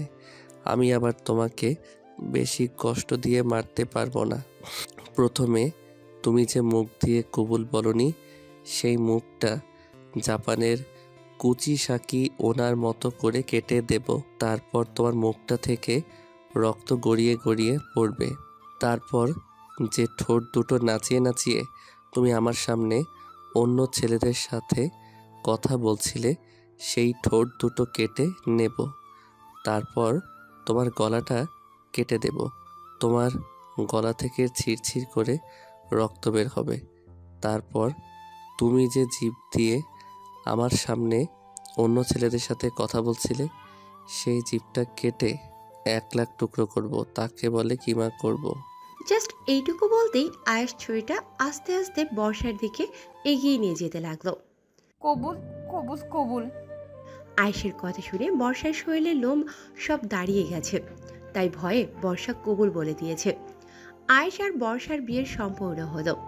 গাড়িতে বাইরের দিকে মুখ করে আছে বর্ষা, একটা কথা বলছে না আয়েশের সাথে। একটু আগেও সব ঠিক ছিল, মুহূর্তের মধ্যে কি থেকে কি হয়ে গেল। বর্ষার খুব খারাপ লাগছে। আমি চেয়েছিলাম আয়াসকে বিয়ে করতে, কিন্তু আমি তো এটা চাইনি। আমি তো চেয়েছিলাম বাড়ির সবার দোয়া ভালোবাসা নিয়ে বিয়ে করব। আমি বাবা মায়ের বড় মেয়ে, আমার বিয়ে নিয়ে তাদের কত স্বপ্ন। মা তার জামাইকে এই করবে সেই করবে, তার কত স্বপ্ন। তারা যদি জানতে পারে খুব কষ্ট পাবে। ছোট বোনটা তো সারা দিন আপনি তোর বিয়েতে আমি নাচবো, এই করব সেই করব। আর মামা মামি তারা তো আমাকে নিজেদের মেয়ের মতোই ভাবে। আর সেখানে আমি কি না, সবাইকে আমি কি জবাব দেব, কি উত্তর দেব আমি সবাইকে? তুমি এত চিন্তা করো না টুনটুনি পাখি। আমি আমাদের বিয়ের কথা কাউকে বলবো না। আমি তোমাকে পারিবারিক অনুমতি নিয়ে ধুমধাম করে আবার বিয়ে করব। আমি জানি তুমি আমাদের সেই ছোটবেলার বিয়ে মানো না, কিন্তু আমি তো মানি। সেই ছোটবেলা থেকে আমার সকল মান অভিমান অনুভূতি স্বপ্ন সব তোমাকে ঘিরে। কত বছর পর আমি তোমাকে আবার পেয়েছি। আমি পারবো না তোমাকে আবার হারাতে, কিন্তু তোমাকে হারানোর ভয় যে আমাকে প্রতিনিয়ত তাড়া করে বেড়াচ্ছিল, তাই এই বিয়েটা করে রাখলাম। তুই মানো আর না মানো, এখন তুমি আমার লিগ্যাল ওয়াইফ। তুই চাইলেও এখন আর আমার থেকে দূরে যেতে পারবে না। তোমাকে হারানোর ভয়ে আমি আজ একটা স্বার্থপরের মতো কাজ করেছি আমি জানি, কিন্তু প্লিজ টুনটুনি পাখি আমাকে মাফ করে দিও প্লিজ। আয়েশ বর্ষাকে বাড়ির সামনে নামিয়ে দিয়ে কোথাও একটা চলে গেল। অনেক রাত অবধি আয়েশকে আর কোথাও দেখা যাচ্ছে না, কিন্তু যতই রাগ অভিমান থাকুক না কেন, বর্ষার এই বেহাল চোখ দুটো যে শুধু আয়েশকেই খুঁজছে। এখন আর বাড়ি থাকবে কেন? বিয়েটা তো করে নিয়েছে, নিজের নামের স্ট্যাম্পটা আমার নামের উপরে দিয়ে দিয়েছে। এখন আমি ওনার সম্পত্তি কিনা, এখন আর আমাকে চিনবে না। আর এই কয়দিন আমাকে পটানোর জন্য কত ঢং, সব ছেলেরাই এক।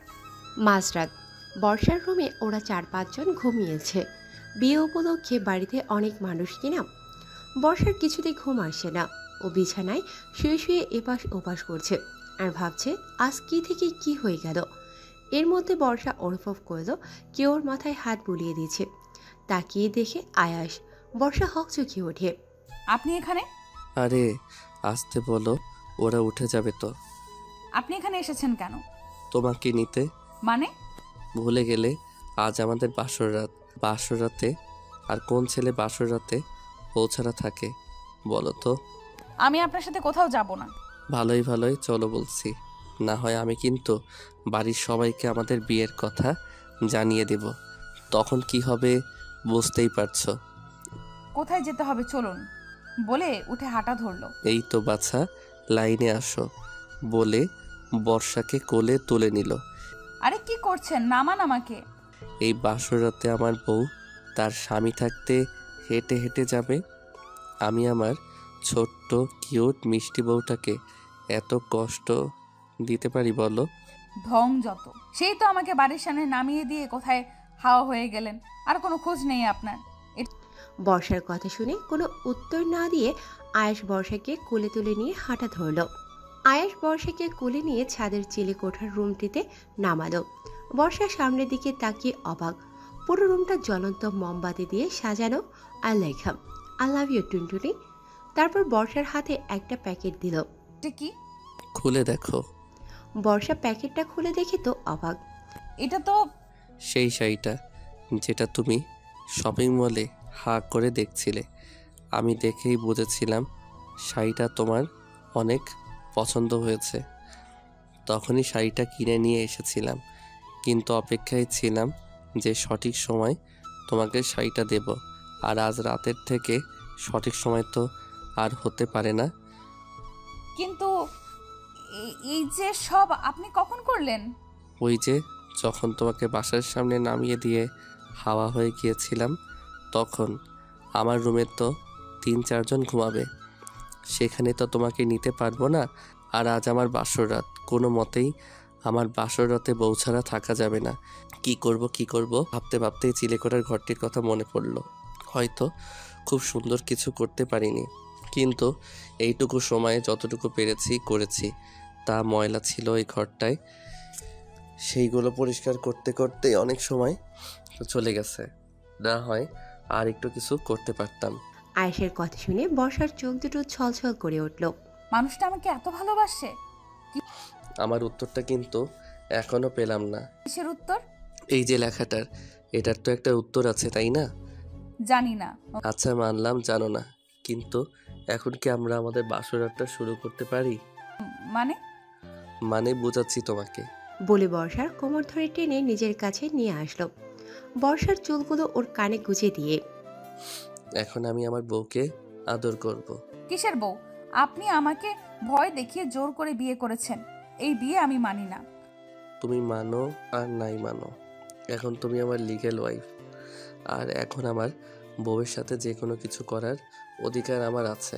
তুমি বুঝতেই পারছো আমি ঠিক কি বোঝাতে চাচ্ছি। উফ বউ, আমি আর পারছি না। আমি এই শীতে এই রাতে গোসল করতে পারবো না। ছি। বর্ষার কথা শুনে আয়াস খিলখিল করে হেসে উঠল। সিসি বউ, তুমি এত নোংরা কথা চিন্তা করো? তোমার মাথায় এইসব কথা ঘুরছিল বউ?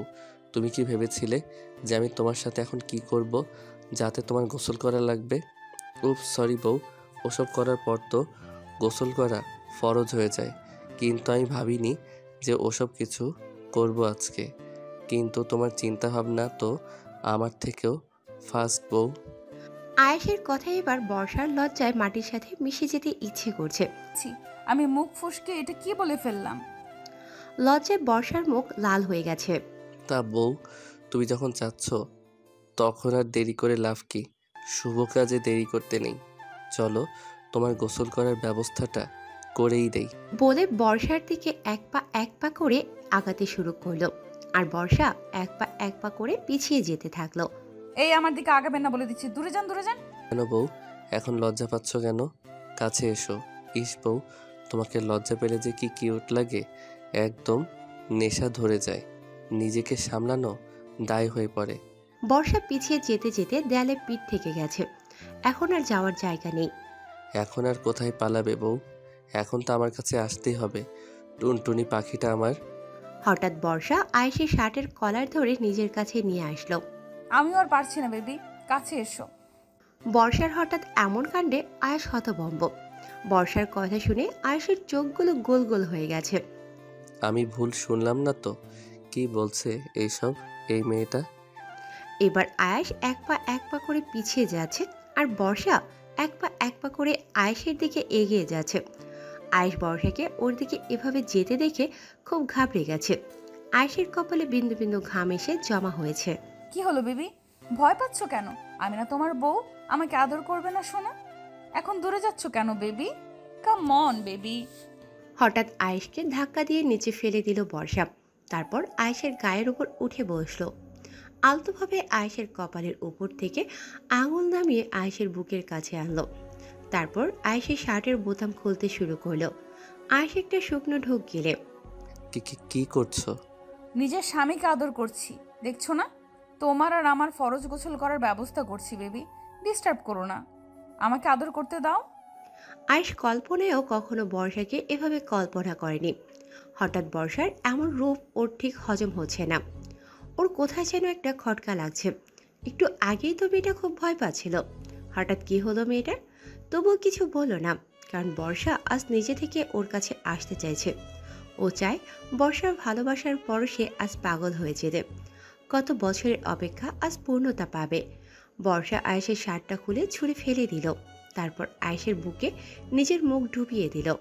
আহ বলে গগন বিদারী এক চিৎকার দিয়ে উঠল, কারণ বর্ষা ওর বুকে সজোরে কামড় বসিয়ে দিয়েছে। আয়েশের বুকে বর্ষার দাঁতগুলো একদম বসে গেছে, মনে হচ্ছে এখনই রক্ত বের হবে। কি ভেবেছিলেন আমি আপনাকে আদর করব? ইস, শখ কত সেগুড়ে বালি।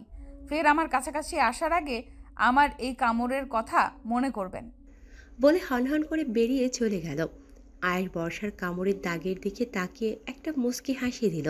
থাক না, তোমার এই কামড়টাই আমার আর তোমার জীবনের প্রথম রাতের চিহ্ন হিসেবে। তোমার এই দাঁতের দাগগুলো আমার বুকে ব্যথার চেয়ে আনন্দটাই বেশি দিয়েছে টুনটুনি। আজ আফরিনের বিয়ে। বর্ষা কাল আয়েশের দেওয়া শাড়িটা পরেছে। যদিও আফরিনের বিয়ের দিন বর্ষা লেহেঙ্গা পরবে বলে লেহেঙ্গা কিনেছিল, কিন্তু আজ ওর আয়েশের দেওয়া শাড়িটাই বেশি পরতে ইচ্ছে করছে।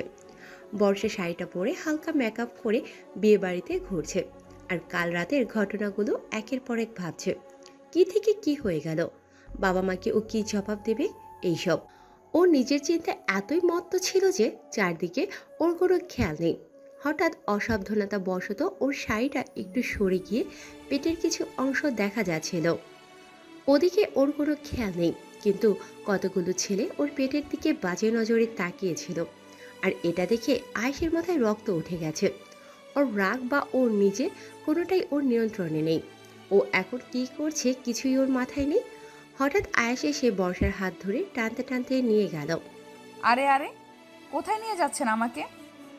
আয়েশ কিছু না বলে বর্ষাকে রুমে এনে দেয়ালের সাথে চেপে ধরল। পরপুরুষকে নিজের শরীর না দেখালে বুঝি তোমার পেটের ভাত হজম হয় না? কি বলছেন এসব? এখন কিছু বুঝতে পারছো না? একটু আগে তো ঠিকই অন্য ছেলেদের পেট দেখিয়ে আকৃষ্ট করেছিলে। বর্ষা ওর পেটের দিকে তাকিয়ে দেখে শাড়ির কিছুটা অংশ সরে গিয়েছে। দেখুন, আপনি ভুল করছেন। এখন তো আমি ভুল করবই। আসলে তোমাদের মতো মেয়েদের বিশ্বাস করাই ভুল। আমাকে রেখে এখন পরকিয়া করতে চাইছিলিস, তাই অন্য ছেলেদের নিজের শরীর দেখিয়ে বেড়াচ্ছিলি। কথাটা সোজা গিয়ে বর্ষার কলিজায় আঘাত করেছে। না চাইতেও ওর চোখ দিয়ে গড়িয়ে পানি পড়ছে।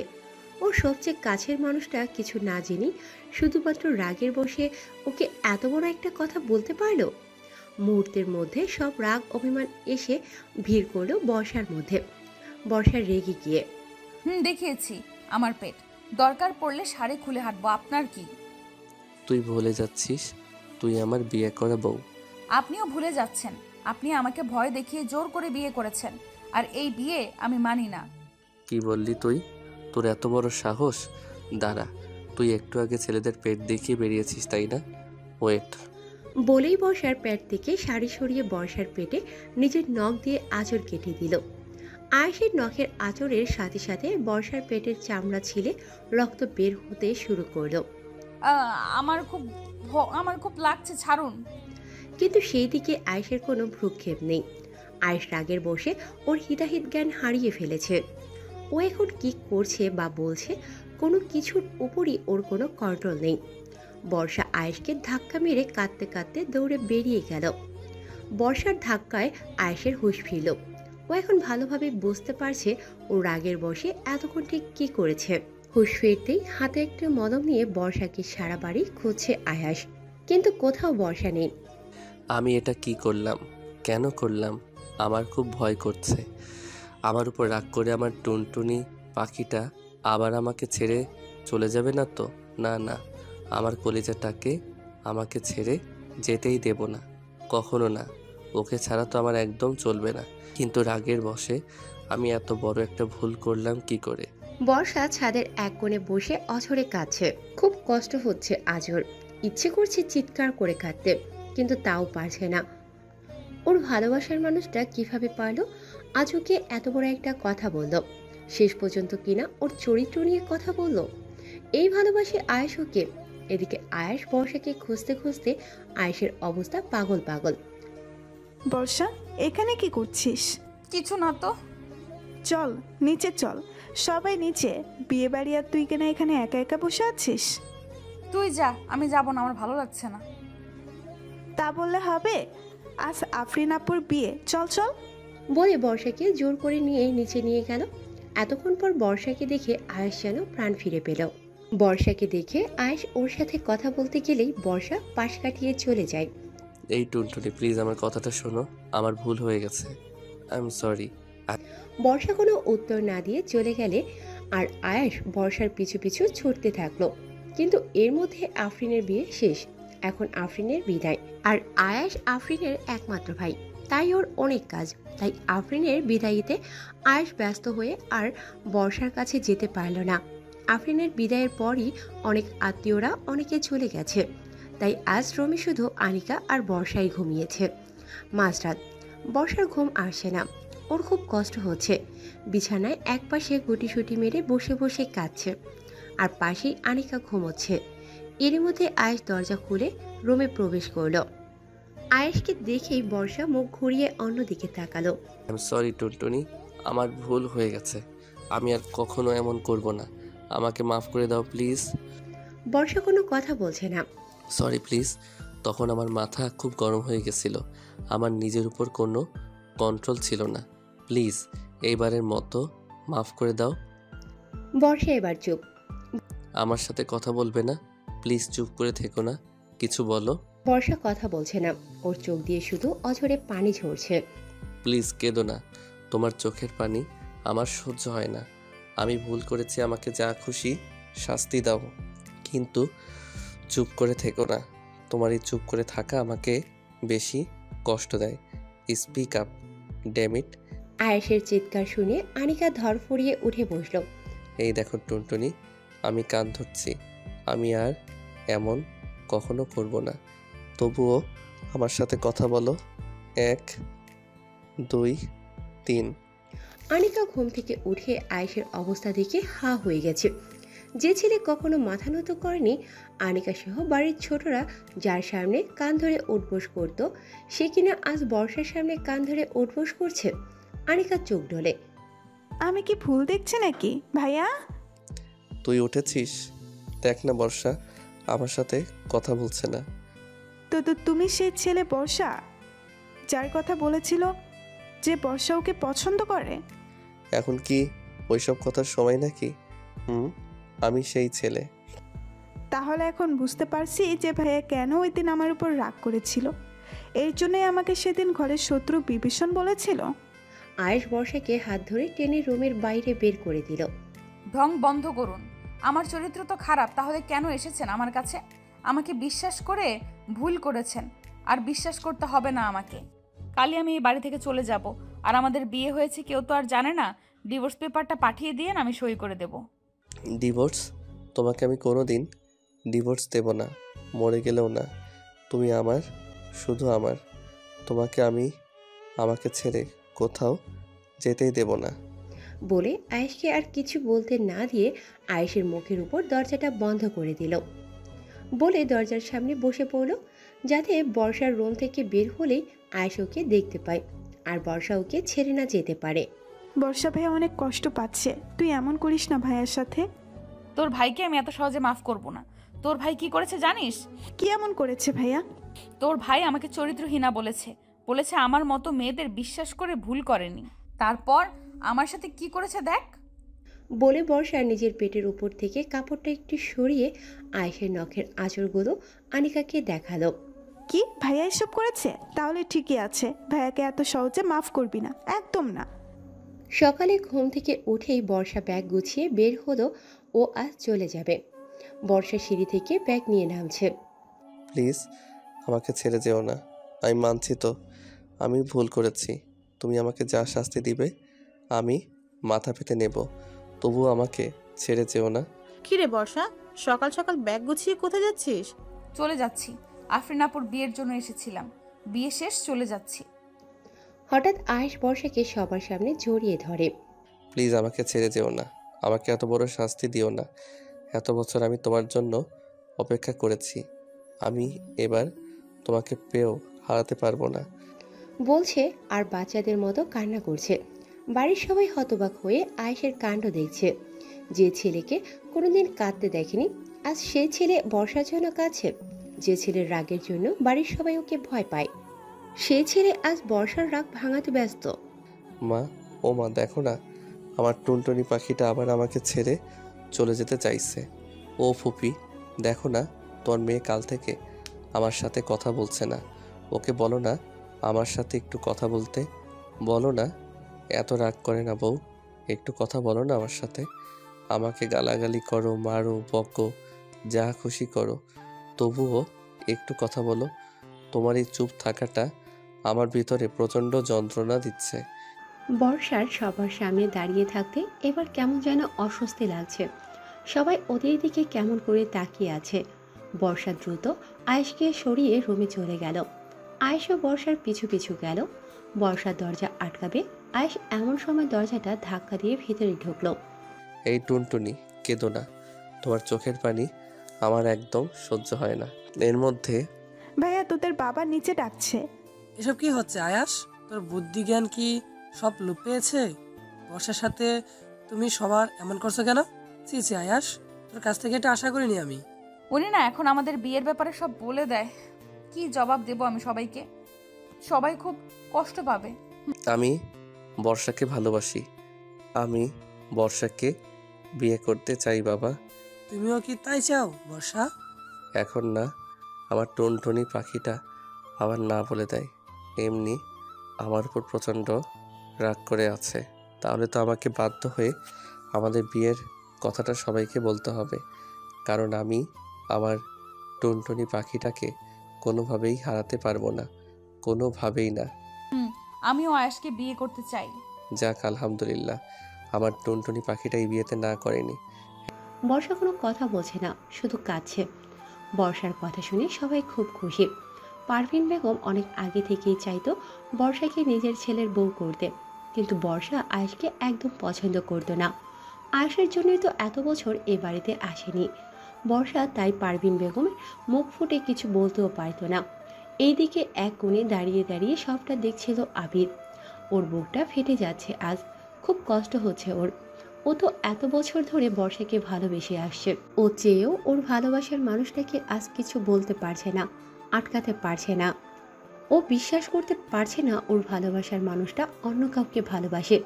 ও মানতে পারছে না ওর ভালোবাসার মানুষটা অন্য কারো হবে। নীরবে নিঃশব্দে আবিদের চোখ থেকে গড়িয়ে গড়িয়ে পানি পড়ছে। সবার চোখ এড়িয়ে গেল আবিদের এই অবস্থা, আনিকার চোখ এড়িয়ে যায়নি। আনিকা আবিদের চোখের পানি একদম সহ্য করতে পারছে না। আবিদের চোখের পানি যেন আনিকার বুকের মধ্যে তোলপাড় শুরু করে দিয়েছে। আনিকাও যে আবিদকে খুব ভালোবাসে। আয়াস আর বর্ষার বিয়েটা সুষ্ঠুভাবেই সম্পূর্ণ হয়েছে। বাসর ঘরে বসে আছে বর্ষা। আয়াস রুমে ঢুকে দরজাটা আটকে দিয়ে বর্ষার পাশে গিয়ে বসলো। বর্ষা উঠে চলে যাওয়া শুরু করতেই বর্ষার কোমর ধরে আয়াস নিজের সাথে মিশিয়ে নিল। এখন আমার উপর রাগ করে থাকবে বউ? বর্ষা অন্যদিকে মুখ ঘুরিয়ে ফিরিয়ে আছে। কথা বলবেন না আমার সাথে? বর্ষা কোনো কথা বলছে না। তোমাকে কিভাবে কথা বলাতে হবে তা আমার ভালোভাবেই জানা আছে, বলে নিজের বৃদ্ধা আঙ্গুলি দিয়ে বর্ষার ঠোঁটে স্লাইড করতে লাগলো। আর আয়েশের প্রতিটা স্পর্শে বর্ষা কেঁপে কেঁপে উঠছে। তারপর বর্ষার গলায় মুখ ডুবিয়ে দিয়ে দিল এক কামড়। আহ বলে আয়েশকে ধাক্কা দিয়ে সরিয়ে দিল। কি করলেন এটা? উফ বাবা, জ্বলে যাচ্ছে। আপনি কি মানুষ নাকি অন্য কিছু? কাল আছড়ে আমার পেটের চামড়া ছিলে দিয়েছেন, আজ আবার কামড় দিচ্ছেন। এই তো আমার টুনটুনি পাখিটা কথা বলেছে। আমি তো ভেবেছিলাম আমার বউটা বোবা হয়ে গেছে, দেখি কাল কি করেছি। বলে বর্ষার পেটে হাত দিয়ে পেটের কাপড় সরিয়ে দিতেই বর্ষা আয়েশের হাত সরিয়ে দিয়ে দূরে গিয়ে দাঁড়ালো। হয়েছে, আর আদিক্ষেতা দেখাতে হবে না।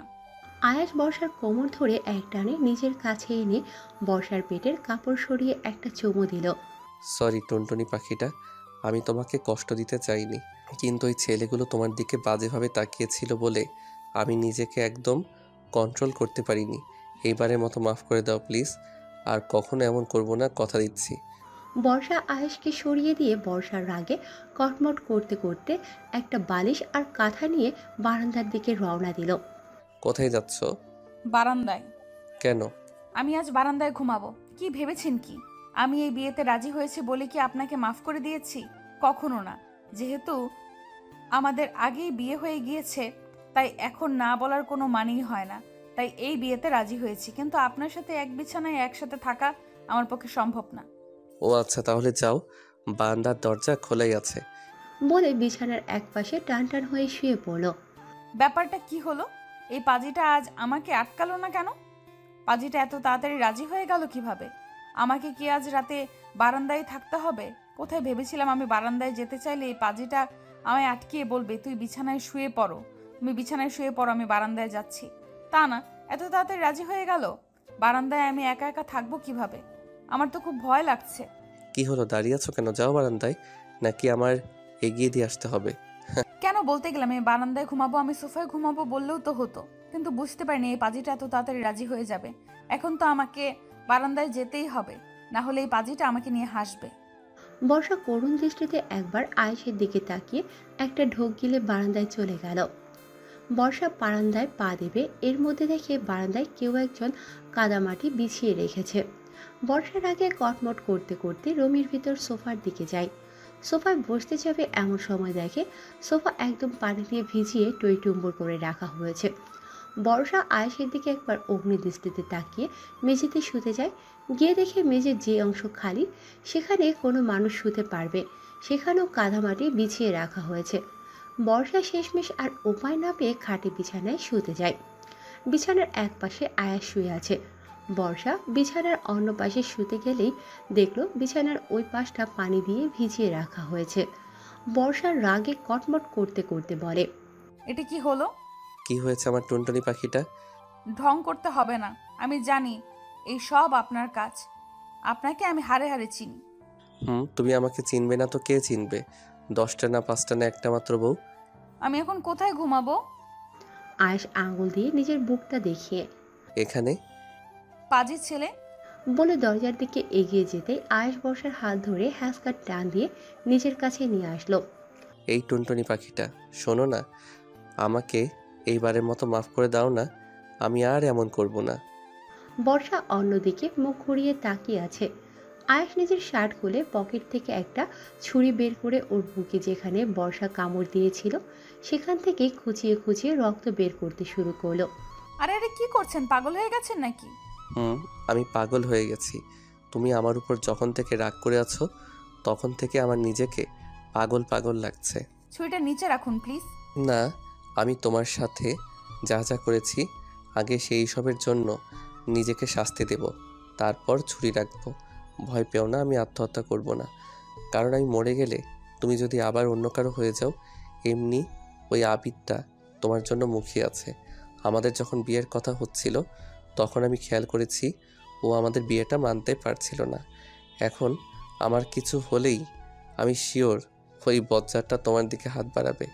আর আমি জানি, আর আমি সেটা কিছুতেই হতে দিতে পারি না। আমি মরে গেলেও তোমাকে অন্য কারোর সাথে মানতে পারবো না। এমন একটা সিরিয়াস মোমেন্টেও আপনার এইসব কথা? ছুরিটা আমাকে দিন। আগে বললো আমাকে মাফ করে দিয়েছো। করেছি। সত্যি তো? 3 সত্যি? 3 সত্যি। তাহলে আমাকে জড়িয়ে ধরো। পারবো না। তাহলে আমিও ছুরি ফেলবো না। আপনি খালি গায়ে তাই জড়িয়ে ধরতে পারবেন একটু পর তো। বলতেই বর্ষা আয়েশকে জড়িয়ে ধরলো। অসভ্য লোক একটা, আপনার মুখে কিছুই আটকায় না। আয়েশ ছুরি ফেলে দিয়ে বর্ষাকে জড়িয়ে ধরলো। তারপর বর্ষাকে কোলে নিয়ে বিছানায় শুইয়ে দিল। এই কি করছেন? কাছে আসবেন না। আর তাছাড়া আপনার বুকে কাটার জায়গায় এখন ওষুধ লাগাতে হবে। এই মুহূর্তে আমার সবচেয়ে বড় ওষুধ তুমি টুনটুনি। একদম কাছে আসবেন না। আজকে তো তোমার বারণ আমি শুনবো না। তুই না চাইলেও আমি তোমার কাছে যাব, দরকার হয় জোর করে যাব। বলে বর্ষার উপর শুয়ে পড়ল। তারপর বর্ষার ঘাড়ে গলায় অজস্র চুমুতে ভরিয়ে দিল। একটু পর বর্ষার গলা থেকে মুখ তুলে বর্ষার দিকে তাকিয়ে, আজকে কি গোসল করতে পারবে? বর্ষার লজ্জায় আয়েশের বুকে মুখ লুকালো। তারপর বদ্ধ দরজার পিছনে যা হয়েছে তা আয়েশ আর বর্ষার সিক্রেট। সকালে আয়াস ঘুম থেকে উঠে দেখে বর্ষা এখনো ঘুমোচ্ছে। আয়াস বর্ষার কপালে একটা চুমু দিতেই বর্ষারও ঘুম ভেঙে গেল। গুড মর্নিং আমার টুনটুনি পাখিটা। Good morning. কখন উঠেছেন? তুমি আমাকে এই আপনি বলাটা কবে থেকে ছাড়বা বলো তো? ধুর, সকালে আমার মুডটাই দিলে খারাপ করে। বলে রেগে বিছানা ছেড়ে উঠতে গেলেই বর্ষা আয়াসকে জড়িয়ে ধরল। I love you. কি বললে? তুমি আমাকে আই লাভ ইউ বললে? আমি আমার কানকে বিশ্বাস করতে পারছি না। বলে অজস্র চুমুতে বর্ষার চোখ, নাক, মুখ, গলা ভরিয়ে দিতে লাগলো। এই কি করছো? কি ছাড়ো আমাকে। এখন আর ছাড়াছাড়ি নেই, এখন আমি আর একবার তোমার কাছে যেতে চাই। বর্ষা দৌড়ে উঠে ওয়াশরুমের কাছে গিয়ে, কাল সারা রাত আমাকে জ্বালিয়ে তোমার শান্তি হয়নি? আগামী 1 মাস তুমি আমার ধারে কাছে আসবে না। আমি এখনই আসবো। বলে বিছানা থেকে উঠে দাঁড়াতেই বর্ষা একটা ভেঙচি দিয়ে দৌড়ে ওয়াশরুমের ভিতর চলে গেল। বর্ষা ওয়াশরুম থেকে বেরিয়ে আয়নার সামনে দাঁড়িয়ে নিজের চুল আঁচড়াচ্ছে। আয়াস পেছন থেকে এসে বর্ষাকে জড়িয়ে ধরে বর্ষার পেটের উপর হাত রাখল। অবশেষে তুমি আমার। আমি সেই তো ছোটবেলা থেকেই তোমার। ইস, এতদিন তো নিজেকে আমার থেকে দূরে রাখার জন্য কত চেষ্টাই না করেছো। আমি যখন শৈশবে ছিলাম তখনও আমার সবটা জুড়ে তুমি ছিলে। আমি যখন শৈশব থেকে কৈশোরে পদার্পণ করেছিলাম তখনও আমার সবটা জুড়ে তুমিই ছিলে। আমি যখন কৈশোর থেকে যৌবনে পা রেখেছিলাম তখনও আমার সবটা জুড়ে তুমিই ছিলে। তুমি সেই ব্যক্তি যে সর্বপ্রথম আমার মনটা চুরি করে নিয়েছিলে। তুমি আমার জীবনের প্রথম পুরুষ, আর ইনশাল্লাহ শেষ পুরুষও হবে। এতদিন আমাকে এত কষ্ট দিলে কেন?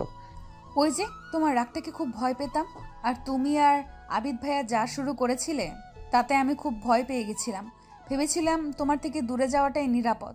না হয় আমার জন্য হয়তো তুমি নিজেই তোমার কোনো ক্ষতি করে ফেলবে, আর আমার জন্য তোমার ক্ষতি হবে এটা আমি কখনো চাই না। এখন ভয় পাও না আমার রাগকে? না। কেন? বর্ষা পেছনে ঘুরে আয়েশের কপালে একটা চুমু দিয়ে, কারণ এখন আমি জানি তোমার রাগের মধ্যে লুকিয়ে আছে আমার প্রতি অসম্ভব ভালোবাসা। আই লাভ ইউ টুনটুনি পাখিটা। I love you too. Ayesh বর্ষাকে জড়িয়ে ধরে। ছাদের এক কোণে দাঁড়িয়ে সিগারেট খাচ্ছে আবিদ। এমনিতেও ও কখনো সিগারেট ছুঁয়েও দেখে না, কিন্তু আজ ওর খুব কষ্ট হচ্ছে। ও নিজের চোখের সামনে নিজের ভালোবাসার মানুষকে অন্য কারো হতে দেখেছে। আবিদ ওর বন্ধুদের কাছে শুনেছে যে সিগারেটের ধোঁয়ায় নাকি নিজের সব দুঃখ কষ্ট উড়িয়ে দেওয়া যায়। তাই সিগারেটের ধোঁয়ায় নিজের কষ্টগুলো থেকে পরিত্রাণ পাওয়ার ব্যর্থ চেষ্টা করছে। কাল সারা রাত ঘুম হয়নি ওর। চোখের নিচে কালো দাগ পড়ে গেছে, চুলগুলো উস্কো খুস্কো। এই দুদিনে আবিদের মুখটা শুকিয়ে গেছে। আবিদ আনমনে এক দৃষ্টিতে আকাশের দিকে তাকিয়ে, আমিও তো ভালোবেসেছিলাম, আমার ভালোবাসায় তো কোনো খাত ছিল না, তবে কেন আমার ভালোবাসার মানুষ আজ অন্য কারো? আমিও তো সেই ছোট্টবেলা থেকেই বর্ষাকে ভালোবেসেছি, ও কেন আমাকে ভালোবাসতে পারলো না? আমি তো সেই ছোটবেলা থেকেই বর্ষার জন্য অপেক্ষা করেছি, বারবার একটা বার ওকে দেখার জন্য ছুটে গিয়েছি গ্রামে। আমার ভাগ্য কেন আমার সহায় হলো না? কি অপরাধ ছিল আমার? পেছন থেকে আনিকা, আবিদ ভাইয়া। আবিদের এখন এই মুহূর্তে কারোর সাথে কোনো কথা বলতে ইচ্ছে করছে না। এই মুহূর্তে ও একটু একা থাকতে চায়। তাই কোনো কথা না বলে আনিকার পাশ কাটিয়ে চলে যেতে নিলে আনিকা আবিদকে জড়িয়ে ধরে কেঁদে দিল। ভাইয়া, তোমার কষ্ট আমার একদম সহ্য হচ্ছে না। আমি তোমাকে এভাবে দেখতে পাচ্ছি না ভাইয়া। আবিদ মূর্তির মতো দাঁড়িয়ে আছে, ওর মুখ থেকে কোনো কথা বের হচ্ছে না। আমি তোমাকে ভালোবাসি ভাইয়া, খুব ভালোবাসি। সেই ছোটবেলা থেকে আমি তোমাকে ভালোবাসি। প্লিজ ভাইয়া, পেছনের কথা তুমি ভুলে যাও, আর আমাকে একটা সুযোগ দাও। আমি তোমার সব কষ্ট ভুলিয়ে দেওয়ার চেষ্টা করব। আমি জানি এসব কথা বলার এখন সঠিক সময় না, কিন্তু আমি যে তোমাকে এই অবস্থায় আর দেখতে পাচ্ছি না। তোমাকে এভাবে দেখে আমারও খুব কষ্ট হচ্ছে। আজ তোকে কি বলবো, আমার ভাষা নেই, কিন্তু আমাকে মাফ করিস। তোকে দেওয়ার মতো আজ আমার কাছে কিছুই নেই। আমার মন প্রাণ সবটা জুড়ে যে ছিল সে আজ অন্য কারো। আমি পারিনি তাকে আমার নিজের করে নিতে, আমি পারিনি। বলে আনিকাকে ছাড়িয়ে চলে গেল। আনিকা এক দৃষ্টিতে স্তব্ধ হয়ে আবিদের চলে যাওয়ার দিকে তাকিয়ে আছে। বর্ষা বিছানার উপর বসে আছে।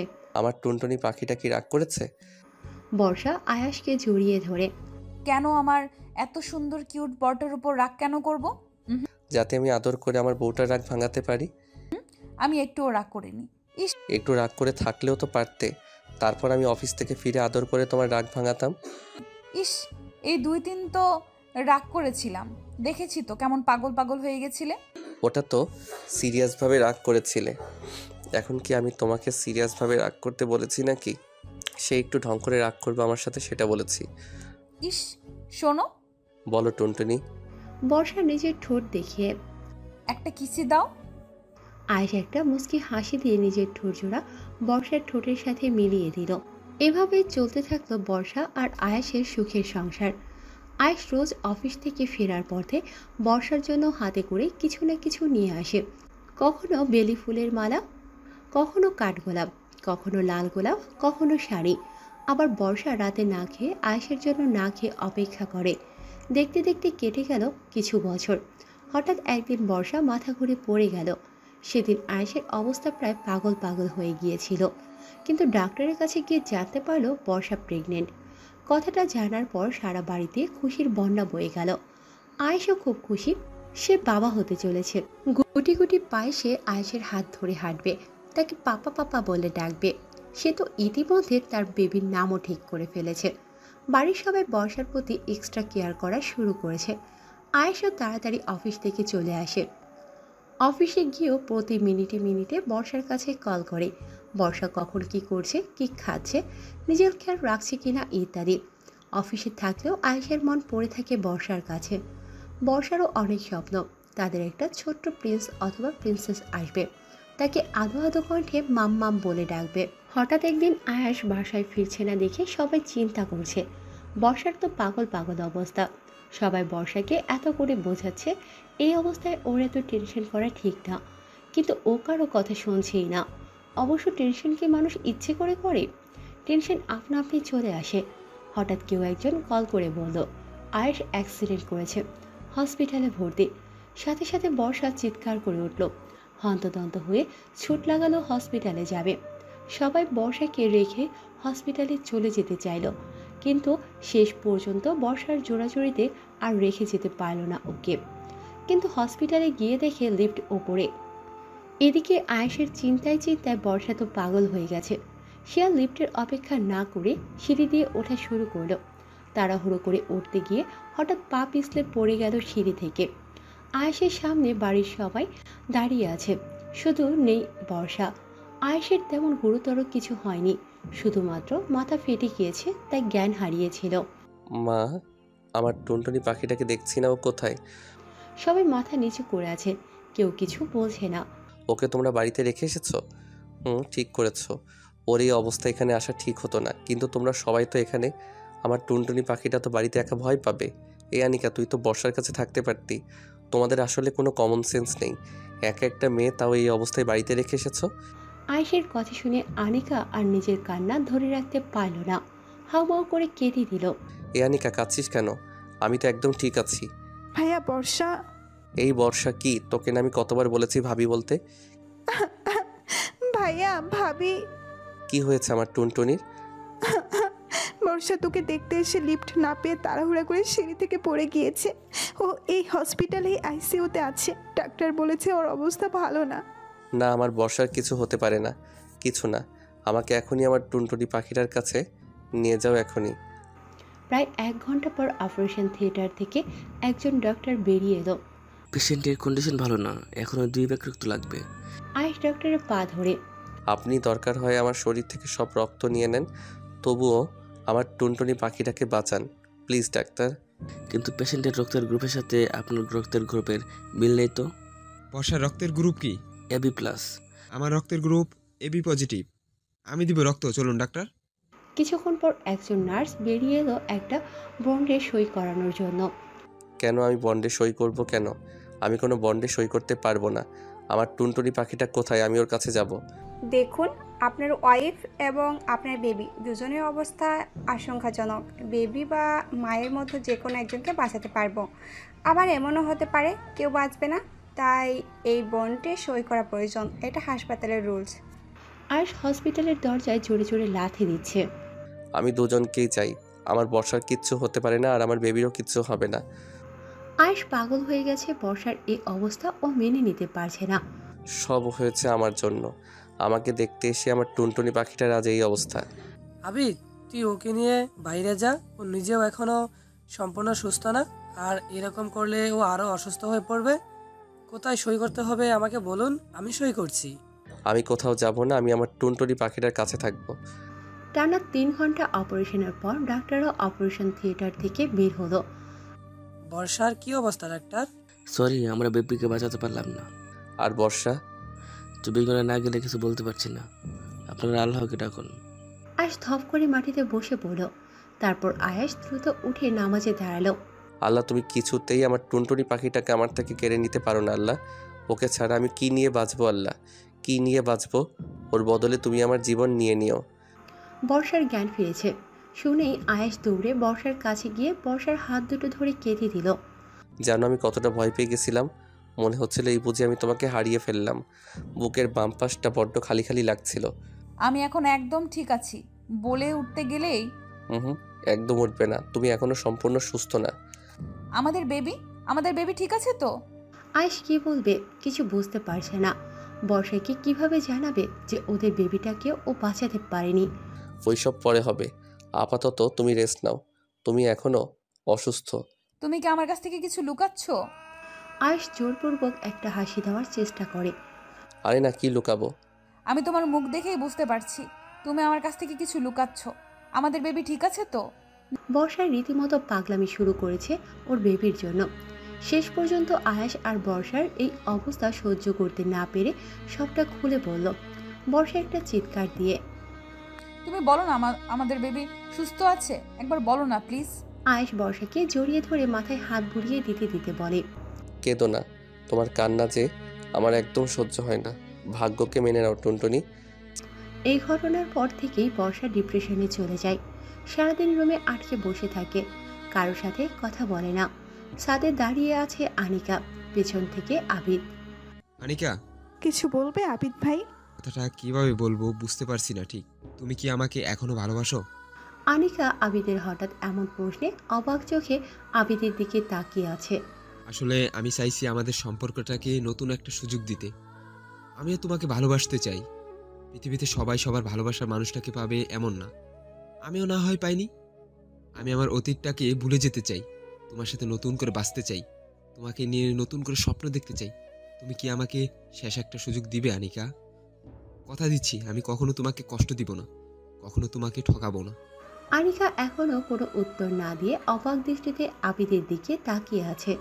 আবিদ আনিকার ব্যাপারটা বুঝতে পেরে, তোমাকে এখনোই কিছু বলতে হবে না, তুমি সময় নাও, তারপর ভেবেচিন্তে উত্তর দিও। বলে চলে যেতে নিলেই আনিকা এসে আবিদকে জড়িয়ে ধরে। আমি তোমাকে খুব ভালোবাসি আবিদ ভাইয়া, আমি তোমার সাথে বাঁচতে চাই। আমার সব স্বপ্ন, মন, প্রাণ সব তো তোমাকে ঘিরেই। কথাগুলো বলছে আর আনিকার চোখ থেকে গড়িয়ে পানি পড়ছে। মিথ্যা কথা। আনিকা অবাক দৃষ্টিতে আবিদের দিকে তাকালো। এই যে, তাহলে এখনো ভাইয়া ভাইয়া বলতে না? আনিকা লজ্জা পেয়ে আবিদকে জড়িয়ে ধরল। আবিদও আনিকাকে জড়িয়ে ধরল। 6 মাস পর আয়াস অনেক চেষ্টায় বর্ষাকে ডিপ্রেশন থেকে ফিরিয়ে এনেছে। বর্ষা এখন আবার প্রেগনেন্ট। এবার বাড়ির সবাই আগের থেকেও বর্ষার বেশি যত্ন নিচ্ছে। সবচেয়ে বেশি যত্ন নিচ্ছে আয়াস। সে এবার চাকরি ছেড়ে দিয়ে বাড়িতে উঠেছে। এই আয়াসের বাচ্চা। ছি ছি টুনটুনি, তুমি এসব কি বলছো? তুই স্বামীর নাম ধরে ডাকছো, তারপর আবার বলছো আয়েশের বাচ্চা।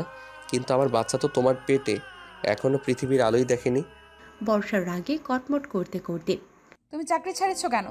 তোমার দেখাশোনা করতে। এটা কেমন কথা? আমি কি এখনো বাচ্চা? আমি নিজের যত্ন নিজে নিতে পারি না নাকি? বাচ্চাই তো। আগের বার যে ভয় আমি পেয়েছিলাম, এবার আমি কোনো রিস্ক নিতে চাই না। আর তাছাড়া আমি আমার বাবা মায়ের একমাত্র ছেলে। বাবা তো অনেক দিন আগেই ব্যবসার কাজে বসতে বলেছিল, কিন্তু আমিই করিনি। বেবিটা হলে তুমি সুস্থ হলে ব্যবসার কাজ ধরবো। কিন্তু এটা তোমার স্বপ্ন ছিল, নিজের পায়ে নিজে দাঁড়ানো, নিজের আলাদা একটা পরিচিতি গড়া। এখন কি আমি অন্যের পায়ে দাঁড়িয়ে আছি নাকি নিজের পায়ে তো দাঁড়িয়ে আছি? আমি ঠিক কি বলতে চাইছি তুমি ভালো করেই বুঝেছো। আয়েশ বর্ষাকে জড়িয়ে ধরে।